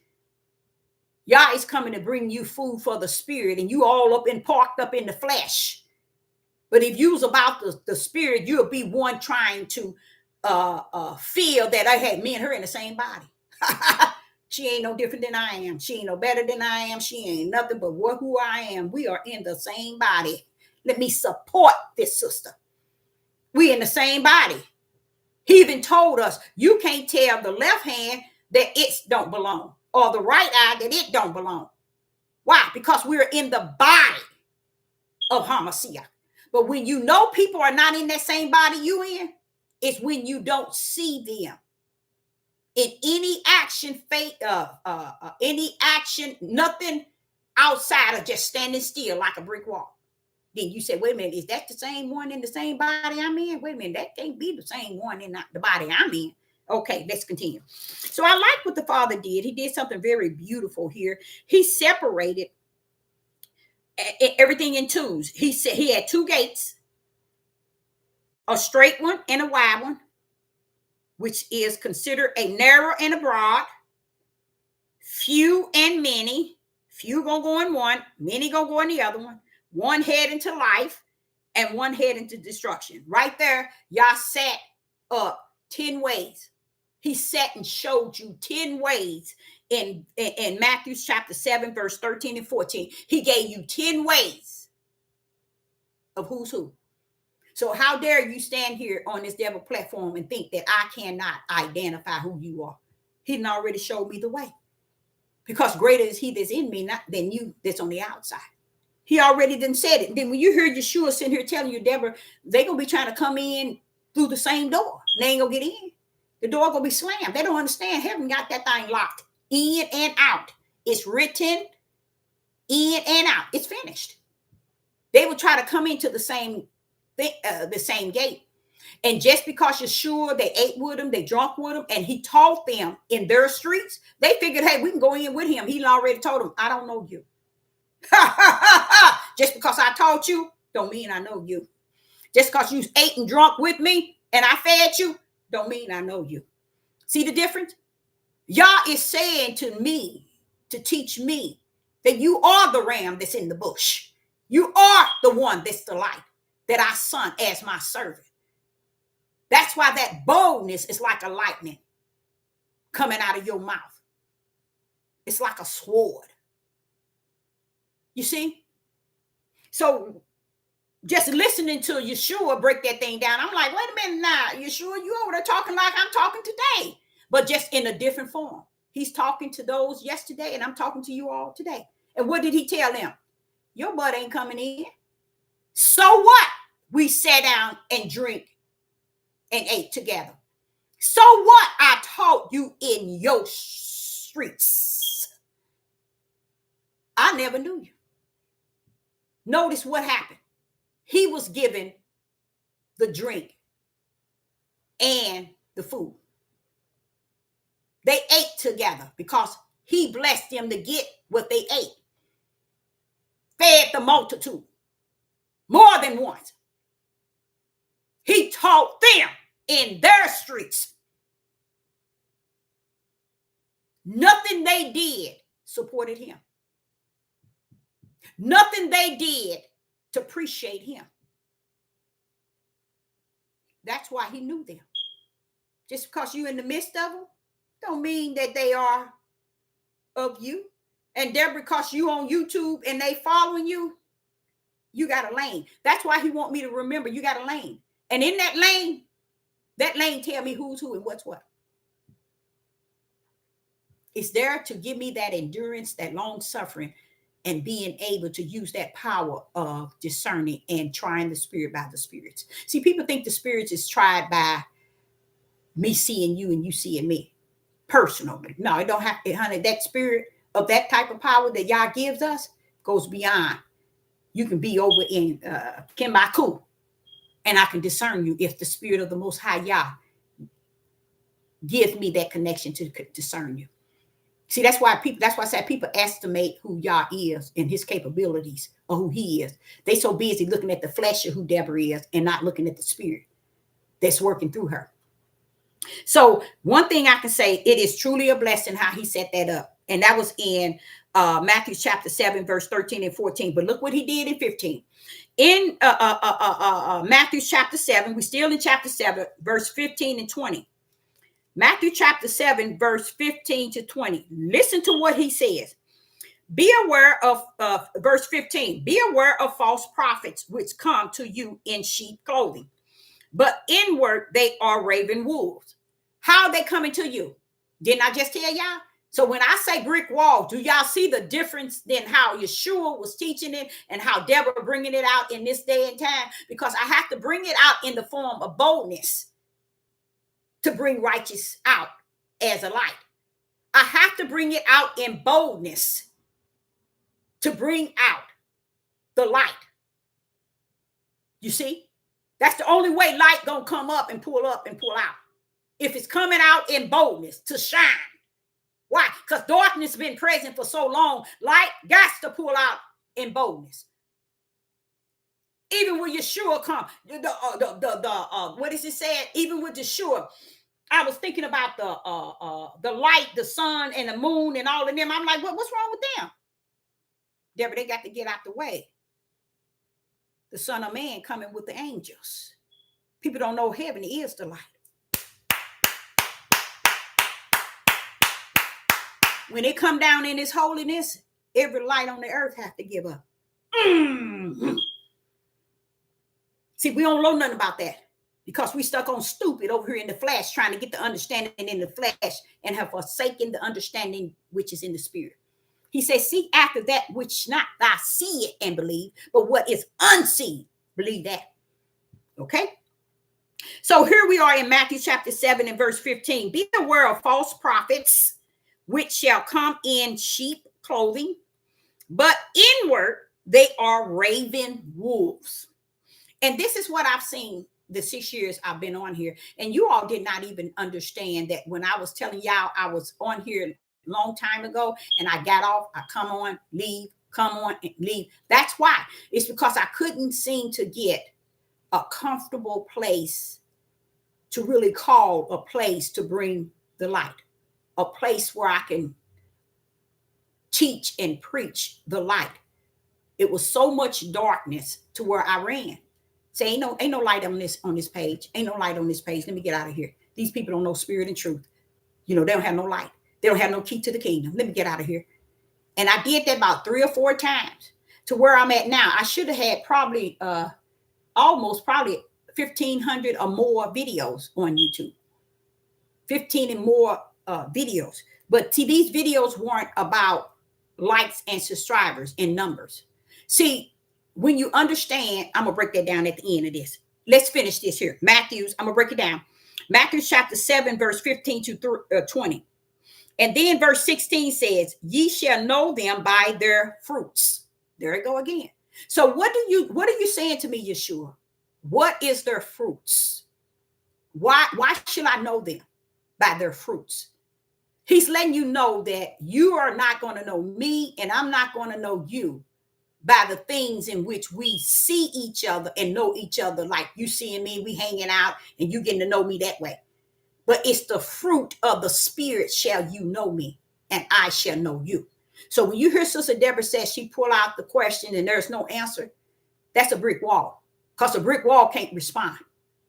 So when you thinking I'm just being nasty and negative because I call people brick walls, use the liar. It's the known truth. That's why I shoot those questions out. And every time I leave that video, I always say to myself, Father, what is out here is of you. What is of you, Father? Because it's a known fact that the reality is it's over. Gone. Okay. So verse 16, Matthew chapter 7, verse 16 said, ye shall know them by their fruits. Do man gather grapes or thorns or figs or thistles of thistles? Verse 17, even so, every good tree bringeth forth good fruit, but a corrupt tree bringeth forth evil fruit. Okay. Now I want you to see that. Now watch this here. Verse 18. A good tree cannot bring forth evil fruit. Neither can a corrupt tree bring forth good fruit. So when Sister Deborah is really looking for fruit of Thanksgiving, fruit of a drink of water, let's say give and gave in a sense of supporting Sister Deborah on Cash App or GoFundMe. When I'm speaking of that, you all don't understand. This is identical to this here. Fruit. You're looking for the spiritual fruit because we know that no one gives just to be given. You have to have some sort of belief in you in what you're hearing and who you're hearing to really support. Let's say TD Jakes. Look how he's been supported. Let's say Tony Evans. I just found out he's been in it 50 years. And now he's stepping down. And you know, I told you all he was wealthy. He can get off and that's it. And guess what I found out yesterday? He's rich. Off of people giving all their all to Satan with no problem. But then the light comes to bring food for the spirit. And everybody start buckling up and buckling down against the light or against the prophet of the Most High Yah. She just going to have to be, what is it when you're thirsty? No, baby, I can't be that because greater is he in me than he is in the world. The drink for the prophet is not for me, but for you. Though, Father, they don't get that one. Woo-wee! You didn't get it, did you? He's letting you know that your rewards, when you give to support his, I'm putting you rewards in the kingdom. I'm putting you rewards in the kingdom. And don't pay me no mind, y'all. This old silly woman to say to him, well, wait a minute. You putting them rewards in the kingdom as if they're going to be in the kingdom. They are. You think I want them to give the prophet a drink of water for them to be in hell? Then where is their rewards? In hell? Come on now. Y'all didn't know that. See how y'all don't think? Because you don't have the spiritual mindset to think. Because you think out of the flesh. What is mine is mine. Me, we. And that's what the judgment is for. for those who have set themselves up in me, mine's, and not understand. It's about you, and what's yours, your husband, your wife, your children, me, let it be that. You're not coming through the door. You're not coming through the door with that mindset. That's the mindset of the flesh. So my question to him was, because I'm silly, I am silly like that. When he come telling me about a drink of water, I said, so I should put that on my GoFundMe. He said, yeah, to give my prophet a drink of water. He said, now, understand, he that understands that already in their heart will do that. He that understands it not will not. If you are thirsty and you needed a drink of water, would you put a sip of water? Would you put a drop of water in it and drink it and give it to somebody? If somebody walk up until you say, I'm so thirsty, I'm thirsty. Would you give them a drop of water in a paper cup? See the mindset? That's wicked and evil, in case people don't know that. It is. That's why he said, he that give a prophet a cold glass cup of water. Cold cup of water.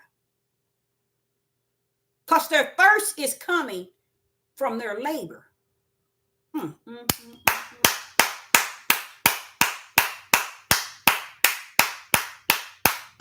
Praise the Most High God.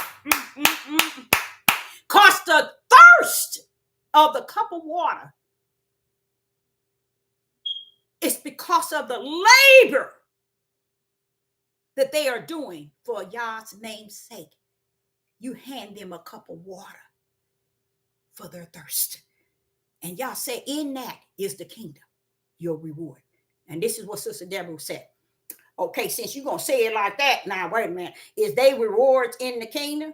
Yes, it is. That's what I meant. Give minds a drink of water, a cold drink of water. You got a reward in the kingdom. Now, wait a minute now, Father. Wait a minute, hold up. Now, wait a minute now. We got two locations. We got the lake of fire, and the kingdom. Now, where are they rewards at again? It's in the kingdom, Deborah. It's in the kingdom. I'm going to break that thing down to y'all so it'll shed every last one of y'all tails up and down. Now, watch this here. So you're going to give them a reward in the kingdom?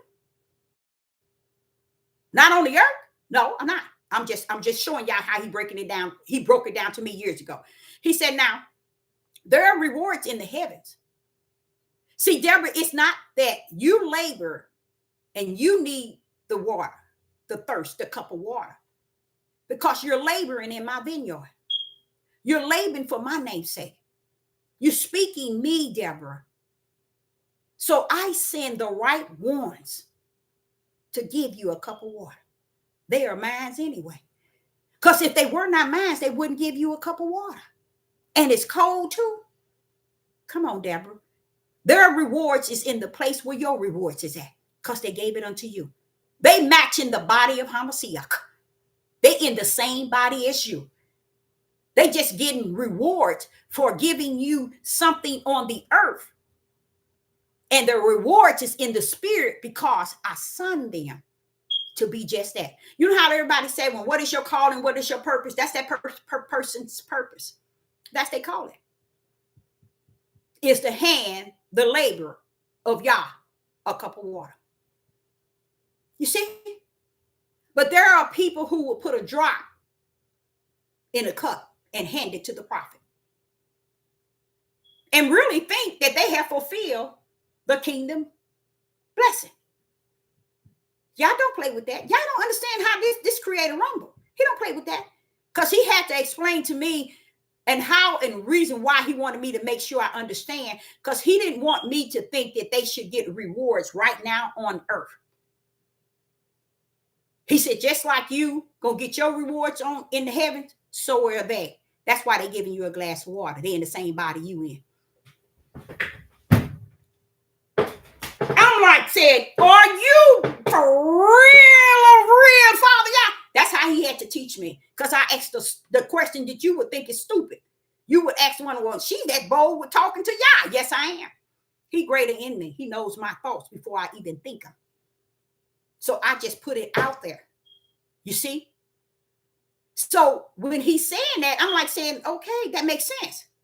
So it is impossible for those who have the fruit. That's who those who have good fruits. You see? Listen to what it says. Even so, in verse 17, we in Matthew chapter 7 and verse 17. Even so, every good tree bring forth good fruit. You see? But a corrupt tree bring forth evil fruit. Verse 18. A good tree cannot bring forth evil fruit. You see that? So he that brings that cold water to Yah's servant is not bringing the cold water for themselves. They bringing it to serve Yah, giving his labor a cold cup of water. See, you would think that we would think that all this about flesh. No, it ain't, baby. Y'all got things wrapped up all the way in the spirit. So that's why their reward is in the heavens, because they came from heaven to be the hander of the cold water to the servants that's working in the vineyard. And he said, Yeshua told him, pray that he bring more labors, because the harvest is ripe and the labors are fruit. So that means we are laboring hard with all of the vineyard, but it's just a few of us. Ain't that deep? So why wouldn't Yah come and send his with a gallon of cold water? I'm breaking it down as low as I can in a parable, to give each one that is in their midst, in their territory, a glass of water while they laboring in the vineyard. That's deep. So when I went to him and I said, when I feel, I'm going to tell you the truth, that you know how I am about receiving. I said, but you know, Father, pour out that blessing. Put that right hand on them. Pour out them there. He said, Deborah, they got more than a blessing on earth. They got a reward in heaven. Do you understand what that means? That's why he had to break it down to me. That's why I told y'all that the way he break things down to me, he have to, because I come with question after question after question. But why this? And I love who he is, because he has all the right answers. Even if it had to bring me down so low to where I can look up and say, yeah, Father, thank you, Father, Yah. You see, always being reminded that he high, I'm low. So he has to show me in the spiritual realm what that is all about, because most of us don't understand the whole overall at all. That's why our hearts are so hardened. And you can't come to somebody that's working in the vineyard of the Most High Yah for his name's sake and give him a drop of water in a cup. If you were thirsty, would you want somebody to give you a drop of water in a cup? So Yah said, so shall it be to you to be righteous. You would give a full cup of water, not a drop. So all that is in the spiritual realm. And this is what he's saying here. He's letting you know that, Deborah, when you get good fruit, recognize it to be good fruit. It's coming from a good tree. You see? And then he began to say, he that give corrupted fruit is coming. No, he that give evil fruit is coming from a corrupted tree. So when Sister Deborah stand on here and try to break it down to you that I'm talking to a brick wall, and those who don't support, and those who think they got this hardened heart, and it's so hardened to where they think it's about we, them, me, and mine. It is. It really is. Because y'all got you stuck in yourself, your family, who on your left and who on your right. That's your body that you're living. You're not a part of the body of Hamashiach. Because I had an issue when I was young, when I was a teenager, trying to understand, what do you mean when one hurt, all hurt? What do you mean? The same thing I be trying to tell you. You got to feel that thing. See, sister, I tell y'all over and over and over, I can feel that thing. I can feel that thing. So if he say one hurt, all hurt, 99 billion won't feel someone else is hurt. But Sister Deborah can't get away with it. I can't get away with it. I can't escape like y'all can escape. When I see Judah in trouble, I see I'm in trouble. When I see our men doing what they doing, I see us. But the y'all want me to understand to make sure I put us in the body and not in the world. Okay? In the body of Hamashiach. And yes, those that's in the world are corrupting those that's in the body. You see? So in Matthew chapter 7, verse 15 and 20, it's speaking of the tools. This time it's speaking of the tools of two trees. One tree is good fruit, and the other tree is evil fruit. Evil fruit is also the ones that put a drop of water in a cup and bring it to he that's laboring in the vineyard. I would prefer you keep your cup and your drop than to put a drop and hand it to the cup to me that laboring in the vineyard. Don't do that. Because you are the one that's going to stand before the door, like Yeshua said in Luke chapter 13, verse 23 through 30. You're going to be one at the door say, I ate with you. I drink with you. You taught us. You taught us in our street. And he said, but so what? I never knew you. See, you see how people are trying to do that today? They want to fit in a way that they show no fruit of the spirit of good tree.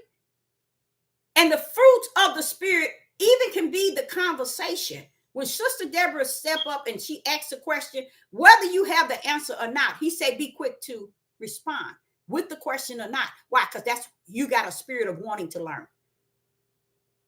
You got a spirit of wanting to know the answer, like I always want to know from the Father. I'll be raising my hand, but Father, I got a question. That's the only way I get my answers from the kingdom. I don't get it down here on earth, y'all. Okay. So again, in Matthew chapter 7, verse 15 and 20, he pulling up again with the two trees. He giving you an example of two trees. One tree is good fruit. One tree is evil fruit. And then he also giving you what make these trees a good fruit and what makes these trees evil fruit is what? One is good and one is corrupted. One is good. There go two. One is good and one is corrupted. See, the kingdom brought the kingdom down in twos. Everything on this earth is broke down in twos. That's why when Yeshua was explaining how the door was open and those that was right there at the door thought they was going in with those that went in. There were twos. One went in, one didn't. There go your twos. You see what I'm saying? So that's how he brought the kingdom down in twos. Okay. And here in Matthew 24, verse 27, watch what he do with this one. In Matthew 24 through Matthew 7, verse 24 through 27. 24 reads, therefore, whosoever heareth these sayings of mine and doeth them, I will liken to him unto a wise man which built his house upon a rock. There go the house. Now he's setting it up here into houses. And in Matthew chapter 7, verse 24 through 27, he's giving you the example of the twos. And these twos are two houses. Two houses built. Two houses built. One built on rock, one built on sand. There go two. One built on a rock and one built on sand. One did not fail not, but the other one failed. So the Father is showing you in Matthew chapter 7, verse 24 through 27, two situations regarding a house built. One on rock and one on sand. One failed and one failed not. There go the twos. So this is what the kingdom did when he brought it to the earth. He brought them down in twos. Now, with that being said, it helps me to be supported by the fact that no matter who comes and bring you this new scientific information, the AI and the IA and the AGBC, or Bill Carson, Terrence Howard, Nazareth Ray, the OSM Vision, IAIC Broadcast Network, and let me tell you, millions of your tribe of Judah is doing it. Million of them are doing the same thing. Million are doing it. They're into this energy and this vibration. They're into this inter spirit. They call it energy and vibration, that you can make a difference on this earth. You can change the universe. You can do this and you can do that. And they failed. And you see two African men, one is very wise. The Antiochic, they taught them way back. They saying 30 years ago, 26,000 years ago. They taking it so back to where they know you can't go. They know you can't make it back there. They know you cannot pull out that knowledge that far back. But they claim they got the knowledge of truth. And they bringing it forth in the year 2024. And it's not with Yah. It's not with a creator that sits on the throne, one that has all power, that had a son to come to sacrifice to separate. Now, the difference between me and many is I would take on a lot of things that they're saying, because it all brings into like a puzzle piece. But the puzzle that I see that they're building, and they are putting all the pieces together, is a dark puzzle. Okay, that's the way I'm seeing it as a prophetess. Okay, I'm seeing it as a dark puzzle. Does it have all the pieces? Yes, it does. It seems to have all the pieces, but it's for the darkness. It's not for the light. Okay, that means that no matter what and how far they say they can go back, they've gone back to like 26,000 years ago and bring it up, the true God and the gods with an S, and that each one of them, one rule the moon, one rule the sun, and you have the power in you because you are that vibration. If you lift it and the energy and all this, they never knew that Africa been practicing that Satanism for I don't know how long. It was founded on that type of mess. So what they doing is they don't understand that the Father always have a ram in the bush. That's what he meant when he said, if it were so, it could fool the very elect. But the key to that was if. That means in Yah ain't no if. So it can't be that minds are going to be fooled by what they see and what is actually going on. So I look at what they're teaching as a puzzle.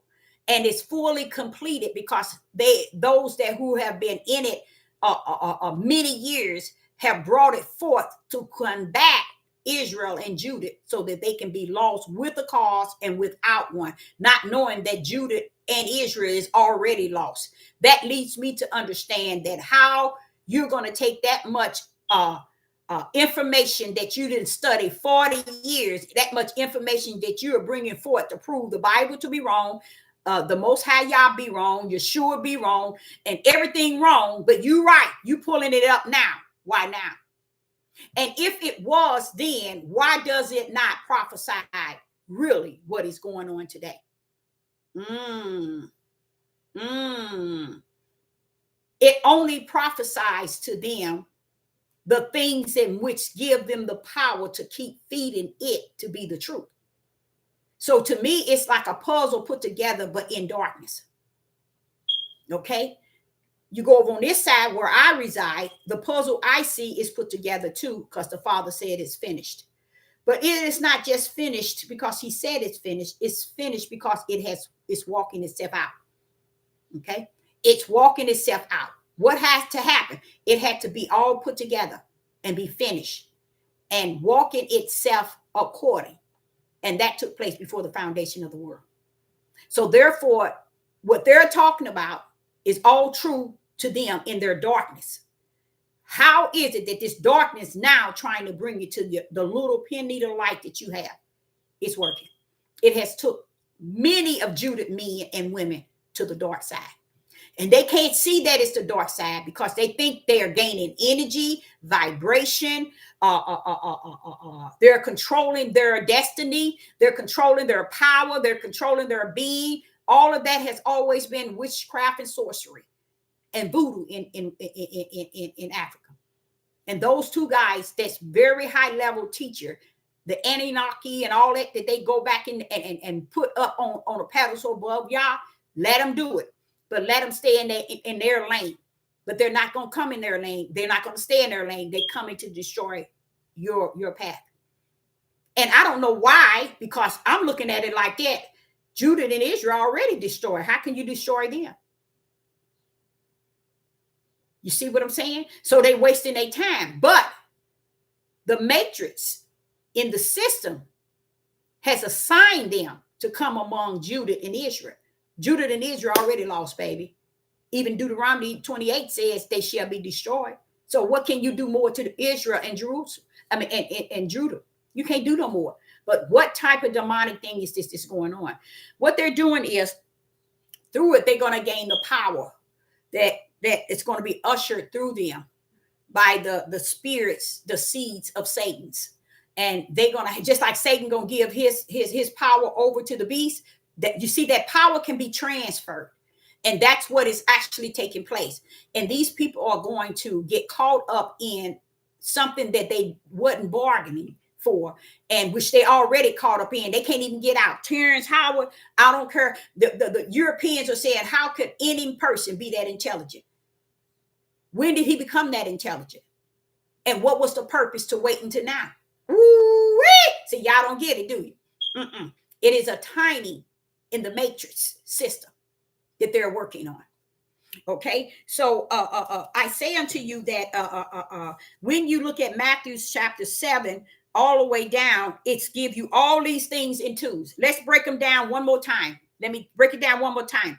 He talk about the gates. He give you two gates. He give you one straight and one wide. They are connected to a narrow gate and a broad gate. He says, few shall go and many shall go in the other. He says, one is leading to life and one is leading to destruction. Then he talked about two trees. One tree is the good fruit and one is the evil. One tree is the good tree and one is the corrupt. Okay. Then he bring you down to the house. The house, he give you two houses. One house is built on rocks and one is built on sand. One fell down and one didn't. What Yah is telling you is that there's two on the earth. The battle is the two. And it's fought in the spiritual realm. While you out there and many other are teaching the world and trying to teach it in the flesh realm, and you are teaching it to those that are born of the flesh. But I say unto you that when you are born of the spirit, stick with spirit and truth. Back them up with everything I just gave you. Because this gate, this narrow, this wide, this few, this many, that's lead to life, lead to destruction, the trees, the good fruit, the evil fruit, the good and the corrupted, the house that's built one on rock, one on sand, one fell and one didn't. Yah is showing you the mission from the kingdom. One is predestined here, Deborah, and one is predestined there. That's all Yeshua was breaking down. The destiny to eternal. That's what he was breaking down. So when he says that, he's showing Sister Deborah that the reason why you're seeing and you're feeling what you're feeling, it is 100 correct. It is what you fall in, what is branded in you righteous. You're seeing it. You're living it. You see? And how am I living it? Because the Creator has created me as his servant and given me the mystery. If he's going to give me the mystery, therefore who he is trust me in it and that I can bring it forth. Because what does it look like to just give the whole world all darkness? Just have be dark from north to south, to east to west, pitch dark. Can anything be done? No. It has to have a pen needle or light. And what you all refuse to accept because it won't accept you into the light. That's why you refuse to accept, because it won't accept you. And that is, y'all always have a ram in the bush. And that ram in the bush comes in the form of a light. Okay? As Yeshua said, the harvest is ripe. Meaning the earth is ready, but the labors are few. Pray ye to the Father that he would allow more labors on the earth to work in the vineyard. The labors is the one that receives the rest. You see what I'm saying, y'all? Y'all lost it. You always missed it. The rest in Genesis chapter 2, after laboring 6 days, and the rest all is spiritual. So you all are taking the rest for your flesh. You're taking the labor for your flesh, never understanding that the labor was spiritual. We would deal and we serve a spiritual Yah. So his labor was speak his word, and what? His power brought it forth. Therefore, when he spoke the word and his power brought it brought forth the things which we see today that he created in the kingdom, and he have brought it to the earth. He brought it all forth in 6 days throughout 24 hours a day. He brought forth all that he labored. He brought it forth. That's was his labor. And then he said he rest. So what was the labor? Was it his flesh, or was it his spirit that labored? What was it that rest? Was it the spirit, or was it the flesh? Flesh hadn't even been placed on the earth. So now we got to go back to the drawing board, like we should have went back to the drawing board and knew what Genesis chapter 1 was detailing and telling us. He always wanted us to see the power, and the power saw us. But those who cannot see the light and sits in darkness, they would never understand what the light is consist of. So the rest is deeper than what you all assumed that it was. And this is why he said in Revelation chapter 10, my mystery is given to the prophets, the servants. I like what he said, because he made sure you understood that the prophets are the servants of the Most High Yah. They're not prophets, the fake prophets. They're not the prophets that's out here feeding you all the issues of the world and trying to get you caught up in this white and black thing or this racial thing. All that is not, those are not the true prophets. You got one that portraying to know so much and been on this devil prong. This is a female, so many years. She's so hooked up on black and white and don't understand. What do you think the kingdom look like? You think it's black and white? Come on now, y'all. Come on now, talk to me. The kingdom of heaven is not black and white. The kingdom of heaven is not going to be Jew or Gentile. The kingdom of heaven is going to be a mixture of all nations. And all because we failed to see who he represent and what he represent and what he stand for. We wanted to know about what we stand for, how we feel about it, how we think about it, how we react. And that's what you see people preaching and teaching on these platforms, their own personal standpoint of how they're experiencing the natural way of people doing things. And they don't even understand. They are so far on the edge that it's time they fall off. So when you see all these men, and I wanted to say this, sometimes I speak it to the Most High Yah, and the Most High Yah chop me down. I say now, and that's my fault, because I get into the flesh, this same sick flesh Judith has, wanting to blame them for putting this on YouTube in the media. But the Father asked me, but Deborah, tell me, are they putting a lie in the media, or are they putting the truth? Are Judith doing these things, or are they not? So which one is better? Hide the lie, that the truth of what they're doing can continue to be hidden. He's saying to me that you've been doing right when you speak the way that you speak, whether it's about men or not, whether it's about women or not. My main thing is I was sent here for Judah. And the Judah that he sent me here for mainly are men. Do they listen? No, they shouldn't listen. Because the key of Satan is to get their mindset to say, close that woman's mouth. Because if he sent a prophetess, that's unlike the prophet. Y'all don't get it, do you? See, a prophetess is unlike the prophet. You got to go back in and see, well, who is the prophetess and who is the prophet? The prophetess hold a higher standards than the prophetess. No, the prophetess holds the higher standard than the prophet. None of them will teach y'all that. None of you all will know it because you want to believe the lie. You want to believe what you see and believe. You want to take on only that which is in you, in your darkness, which is your flesh, and live by it and walk by it, talk by it, believe it. And y'all ain't got no time to be sitting here trying to get you to get right. Y'all say he ain't bringing nothing. He ain't coming down in that level. It's over. So what I'm saying is that we have to understand that there's a reason why a woman should keep quiet. And it's a reason of the evil, the wicked, and the darkness. Because if a woman speaks, they speak like me. If they are a servant of the Most High Yah, they speak like unto me. I'm trying to figure a way in how I can be that counselor in which I have always been all my life to the mass. But then you wonder, can you be that counselor to the mass?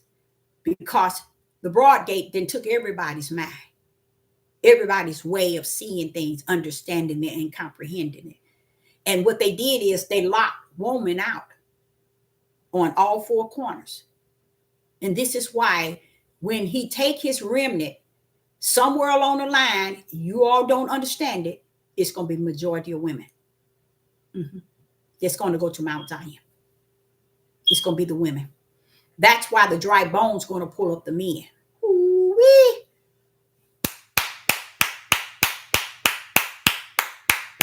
The dry bones said, I'm coming for he that fought in the war, Deborah.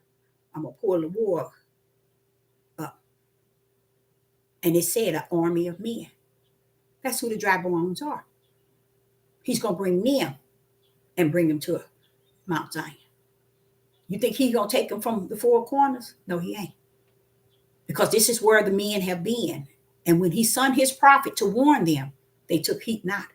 So that's why I call a lot of prophets out here, especially the prophetess, they fake prophets.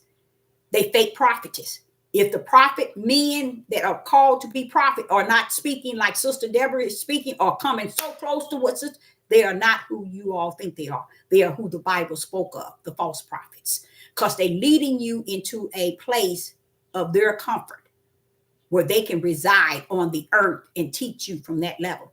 Sister Deborah is teaching you from the spiritual realm to bring you closer to the light, to spirit and truth, to fill that spiritual backpack up so you can know your way.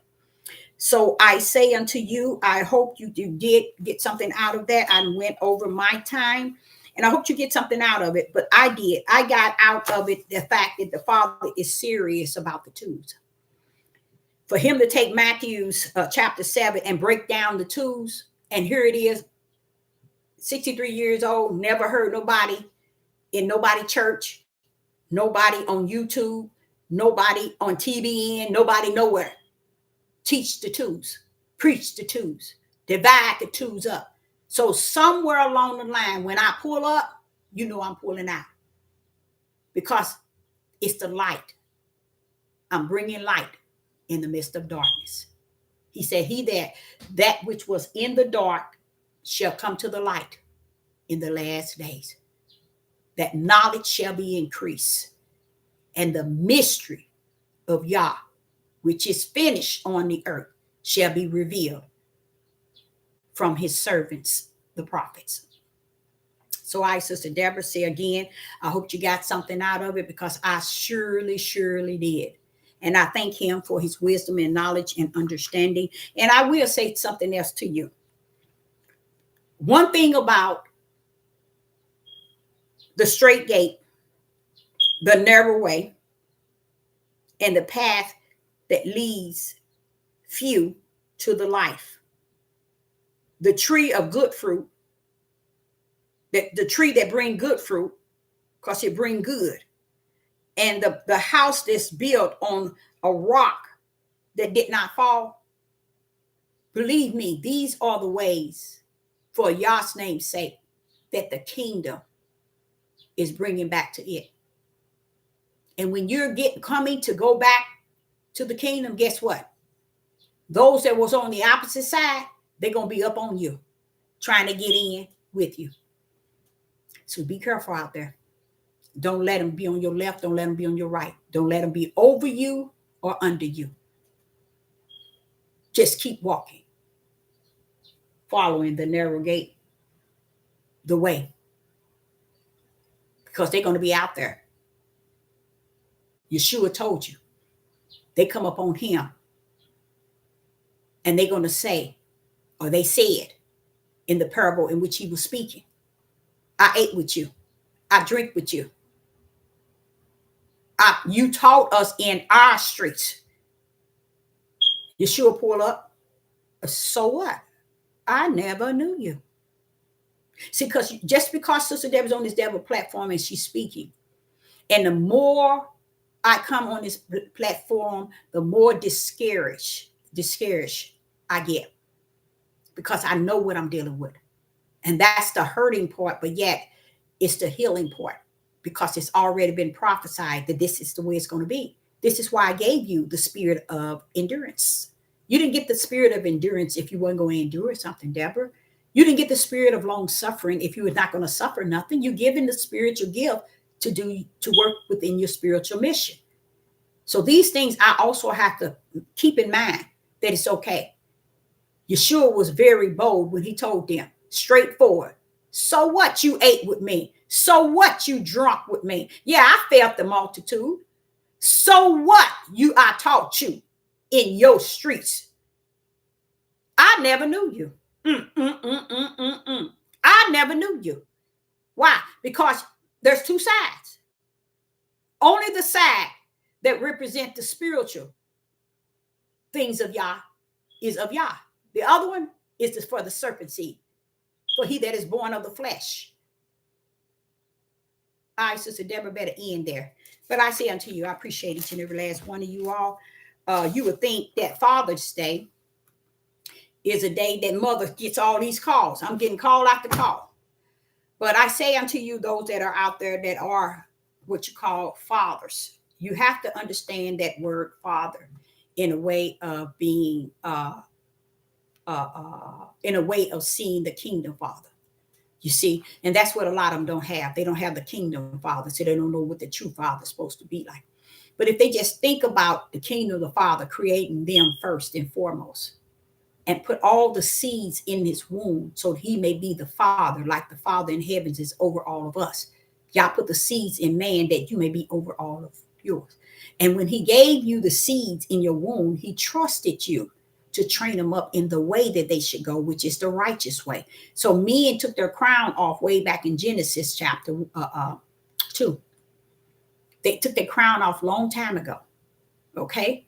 Wasn't now. It wasn't since we've been in captivity doing slavery. We justified and clarified slavery for all the wrong reason, and not seeing for all the right reason was because of who we been toward a creator. We don't see it like that. So I say unto you that a father, if he only knew, and that's what I guess I could have taught today, a Father's Day. Father Day. Just imagine you're going to have 15, I say 20 million, no, 200 million men not being 200 million men not being represented. I know it's way more than that, as a father. Are they created to be that? Yes. But there are many that took their crown off as a creative male to be a father. Their first and foremost gift from Yah, purpose, duty, mission from Yah is to be a man that carries the seeds so that you too will be like I am, the father to all mankind. You will be the father to the seeds in which I put in your womb. I teach his minds. You teach yours. But what did they do? They took the crown off in Genesis, put it on the ground, said, I don't want that position. And this is what you see today. Okay, so I, Sister Deborah, say unto you, those fathers out there who have recognized their position to be a spiritual position from the kingdom, I say unto you, have a blessed Father Day and a good day. Whether your children have recognized you as that or not, you know that you have put that effort to be like unto the Father in the kingdom of his many children. You have put that effort to be the father to the seeds that which he has trusted you with. Those are the true fathers of the Spirit. So I, Sister Deborah, say to you, I hope you got something out of it. Shalom and shalom.